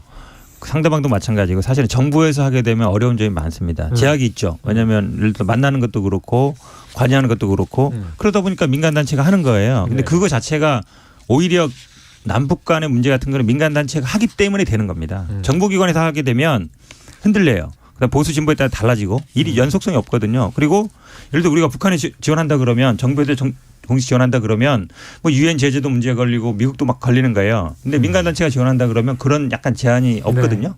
그런 부분이 분명히 있죠. 근데 왜 에너지, 뭐 청년, 노동 정책 이런 것도 왜 민간에 왜 하냐고요. 공무원들 자기들이 해야지. 자, 이제 공무원이 해야 될 역할과 민간이 해야 될 역할 적절하게 분담이 되면 좋겠죠? 하나만 더 말씀드리고 싶은 게 있어요. 그러니까 시민단체는 행정부, 입법부, 사법부, 그다음에 언론, 그다음에 시민단체가 권력의 제5부라고 그러잖아요. 네네네. 그렇게 되면은 시민단체는 정파적이나 경제적인 이해관계를 떠나야 돼요. 네네. 그래서 자율적으로 독립적으로 정부를 감시한다든지 아니면 지자체를 견제하고 감시하는 기능을 해야 되거든요. 그게 바로 시민단체의 존재 목적이잖아요. 네, 그렇습니다. 근데 정부나 지자체로부터 보조금을 받아요. 그럼 제대로 견제할 수 있어요? 그러니까 저는요. 하부기관이 된 거예요. 하청기관이. 말씀을 들으면서 저도 공부할 때 시민사회가 너무 중요하죠. 선진국에서 시민들의 입장이 반영되는데 거버먼트 정부가 있는 거고 시장이 있는 거고 그리고 시민사회가 건강해야 되는데 우리나라는 시민사회가 그냥 시민단체 중심인데 정치권이 나쁜 거 아닌가. 왜요? 정치권과 시민단체들이 보수진보 진영으로 나눠서 결탁돼 있잖아요. 시민단체 출신들이 정부에도 들어가고 윤미향 씨 국회의원도 되고. 아이 그 그러니까 민주당이 나빠요. 제가 보기엔 보수진보에서 다 그렇게 해왔죠. 심지어는 유튜버도 이제 진출하는 시대가 됐으니까. 너무 편파적으로 진행하는 것 같아요. 아니 양쪽 다. 그래서 정치권의 책임이 있는 거 아니에요? 제가 보기에는 사실은 제가 맞아요. 관여하는 단체나 이런 데는 다 이제 정부 지원금 안 받아요. 대부분 회비로 운영되고. 그게 맞아요. 그게 되면 돼요. 그렇게 되면 사실은 그분들이 나중에 정치하고도 아무 상관없어요. 왜냐하면 지원을 안 받기 때문에 독자적으로 하는 거라서 저도 사실은 그 구분을 할 필요가 있는 것 같아요. 그러니까 진보 단체를 표방을 하지만 참여연대 같은 경우에는 우리는 정부 보조금 안 받겠다. 우리는 자체 회원들의 회비로만 우리를 운영하겠다. 그러니까 뭐 진보 정권이나 보수 정권 가릴 거 없이 그냥 제대로 비판하고 견제하잖아요. 시간이 너무 갔습니다. 넘어갔어요? 우리가 열띠게 지금 토론하는 사이에 두 번째 주제 우리 찐 보수 우파 패널 장성철 이제 소장이 뽑으신 노웅래 의원 체포 동의안 부결 어떻게 보신 겁니까? 과연 이게 민주당이 앞으로 정치 개혁과 혁신을 얘기할 수 있는 집단이 되냐. 앞으로 개혁과 혁신은 입에 담지 말아라. 그렇게 얘기하고 싶어요. 노웅래 의원이 민주화운동 하다가 조사받고 민주당을 위해서 체포영장이 발부된 것이 아니잖아요. 그러니까 이것이 그냥 자신들 편이니까 우리 편 보호하자. 그 생각밖에 없는 것 같아요. 윤석열 정권의 검찰이 우리를 탄압하고 보복을 하니까 그냥 우리 사람 잘잘못 가리지 말고 그냥 무조건 우리 사람이니까 우리 사람 편 들려주자. 이게 맞냐고요. 그래서 이거는 상당히 부적절한 행위를 했다. 그러니까 이것을 저는 어떻게 보냐면 작년에 서울시 부산시 재보궐선거 때 민주당이 당원 당규를 위반해 가면서 공천을 한 것과 똑같아요. 후보를 낸 것과. 소탐대실이다. 그러니까 작은 거 이익은 취했지만 결국에는 민주당이 야당으로서 정치 개혁을 해야 되는 입장에서의 명분을 잃어버리지 않았느냐. 더 큰 걸 잃어버렸다. 그렇게 말씀드리고 싶어요. 현 본장님 어떻게 보십니까? 뭐 그렇게 비판할 수도 있는데요. 아니 그렇게 말씀하시면은 국민의힘에서 찬성 당론 전해가지고 다 찬성했으면 되는데 그러진 않았다. 여당에서도 반대표가 나왔다. 여당도 일단 당론을 안 정했어요. 자유투표. 네네네. 정의당은 찬성 당론을 정했잖아요. 정의당만. 왜 국민의힘은 찬성 당론을 안 정했을까요? 어쨌든 그냥 맡겨놓겠다는 거잖아요. 네네. 어떻게 뭐 안 한다는 얘기인데 모르겠습니다. 178명 중에 101표가 이제 찬성했으면 이게 다 국민의힘마니까. 저는 뭐 반대한 분도 있을 수도 있다. 왜냐하면 본인들도 당할 수 있거든요.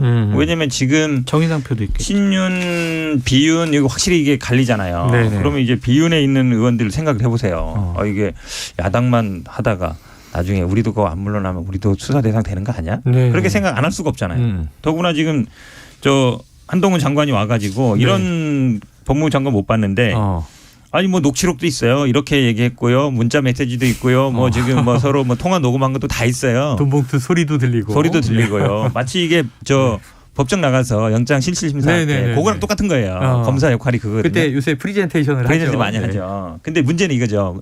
조사받을 때는 이거 얘기 하나도 안 해요. 오라고 막 해서 가면 엉뚱한 얘기만 막 하고 실제로 중요한 건 이렇게 까요. 깐다는 얘기 죄송합니다. 법정에서 공개해요. 영장 실질심사할 때.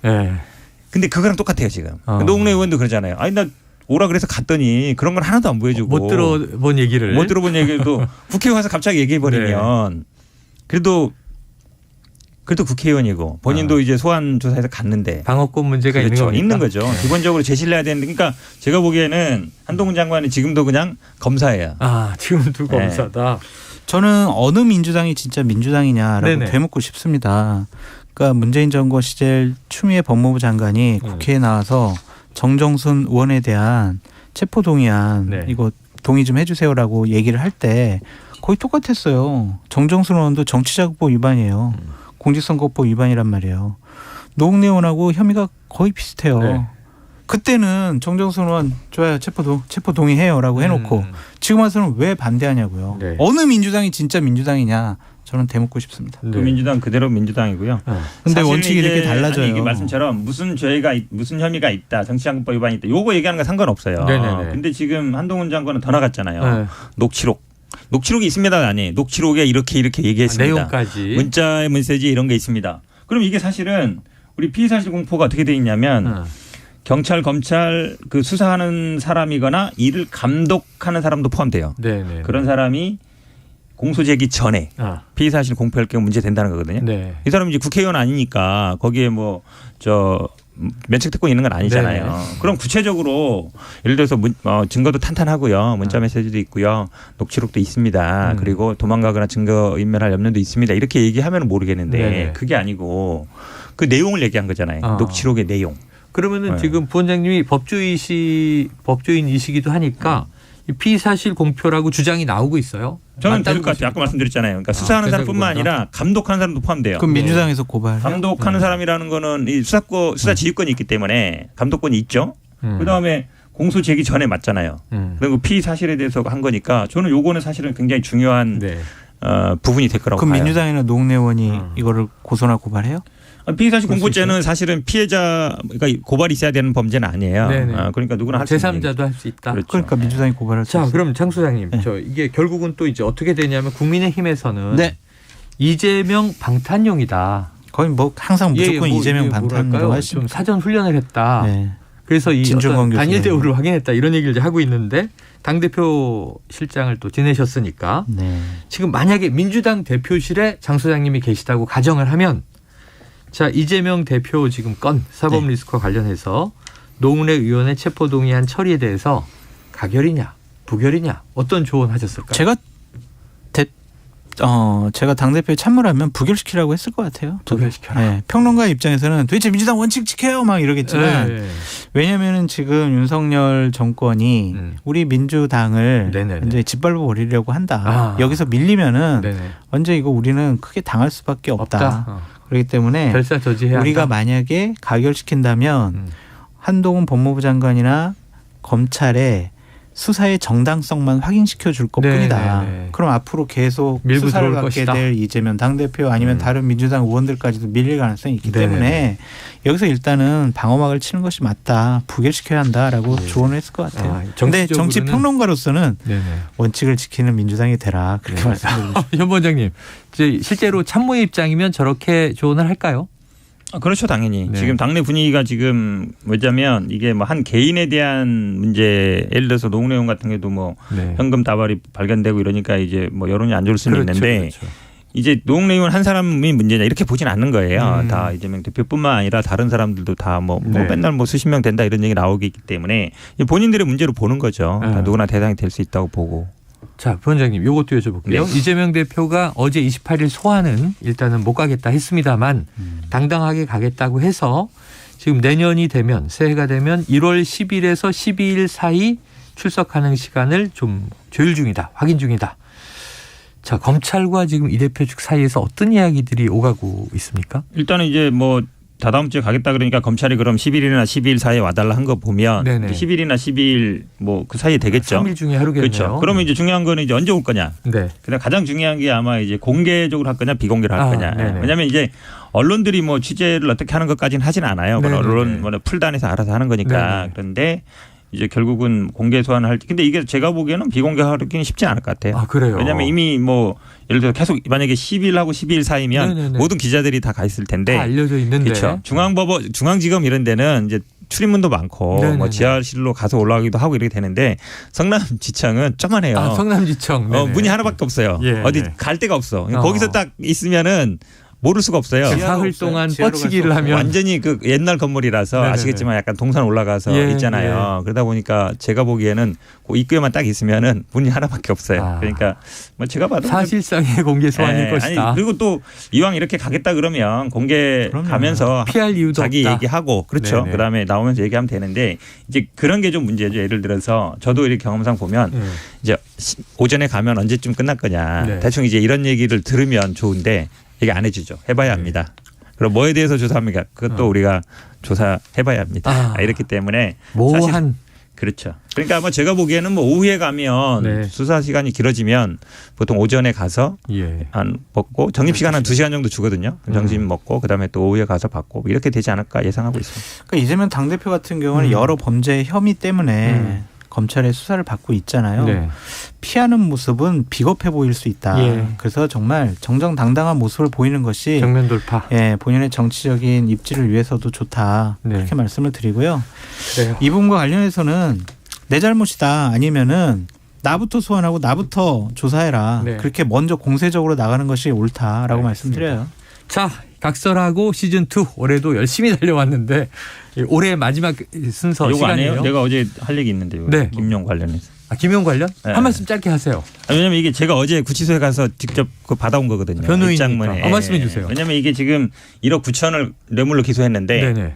2천은 뭐 설 명절별로 빼고 7천만 원은 유동규가 본인이 3억 5천 2백 받았다는 뇌물 중에 일부를 줬다는 거예요. 네. 본인 뇌물에서 빠지는 거죠. 네. 그런데 이 1억은 뭐냐면 지난번 그 정치장 공소장에는 2014년 재선 자금이다. 네네. 정치 자금이다 이랬거든요. 네. 근데 이걸 갑자기 뇌물로 먹었어요. 왜 그러냐 우리가 입장을 냈더니 검찰이 뭐라 그랬냐면 정치 자금은 공소시효 지났고요. 이거는 뇌물이 공소시효 남아 있으니까 했습니다. 그러면 정치 자금도 되고 뇌물도 된다. 정치 자금이라는 건 정치인이 정치 활동에 받으면 되는 네네네. 거고 뇌물이라는 건 뭔가 대가 관계 있어야 되는 거잖아요. 그게 어떻게 둘 다 돼요? 임의 적용을 해서. 그러니까 둘 다 되는데 이걸로 처음에는 공소장에 썼다가 나중에 보니까 이건 공소시효 지났으니까 이걸로 기소한다. 그게 제가 보기에는 그래서 이제 연필로 썼다. 알겠습니다. 썼다 지웠다 한다 이런 얘기예요. 자, 20초 남았는데 그럼 장 소장님께서 2022년 정치권을 한 줄 평해 주시죠. 난장판이죠. 난장판. 네. 여야 가릴 것 없이 난장판. 양쪽 다. 강대강 대치. 2024년 총선을 향해서 달려가는 폭주 기관차들 이렇게 표현할 수밖에 없죠. 현 부원장님도 한 줄 평. 저도 뭐 답이 없다. 정치가 없다. 정치 실종. 정치 실종 두 분. 난장판 정치 실종. 새해는 좀 달라지길 기원하면서. 안 달라져요. 달라져야죠. 너무 비관적으로 보지 마세요. 각설하고 시즌2 장성철 공론센터 소장, 현근택 민주연구원 부원장. 자, 내년에 또 새롭게 뵙겠습니다. 두 분 고맙습니다. 감사합니다. 자, 최영일의 시사본부 오늘 준비한 내용 다 여기까지 전해드렸습니다. 저는 올해 마지막 날이죠. 내일 오후 12시 20분에 다시 찾아뵙겠습니다. 오늘도 청취해 주신 여러분 고맙습니다.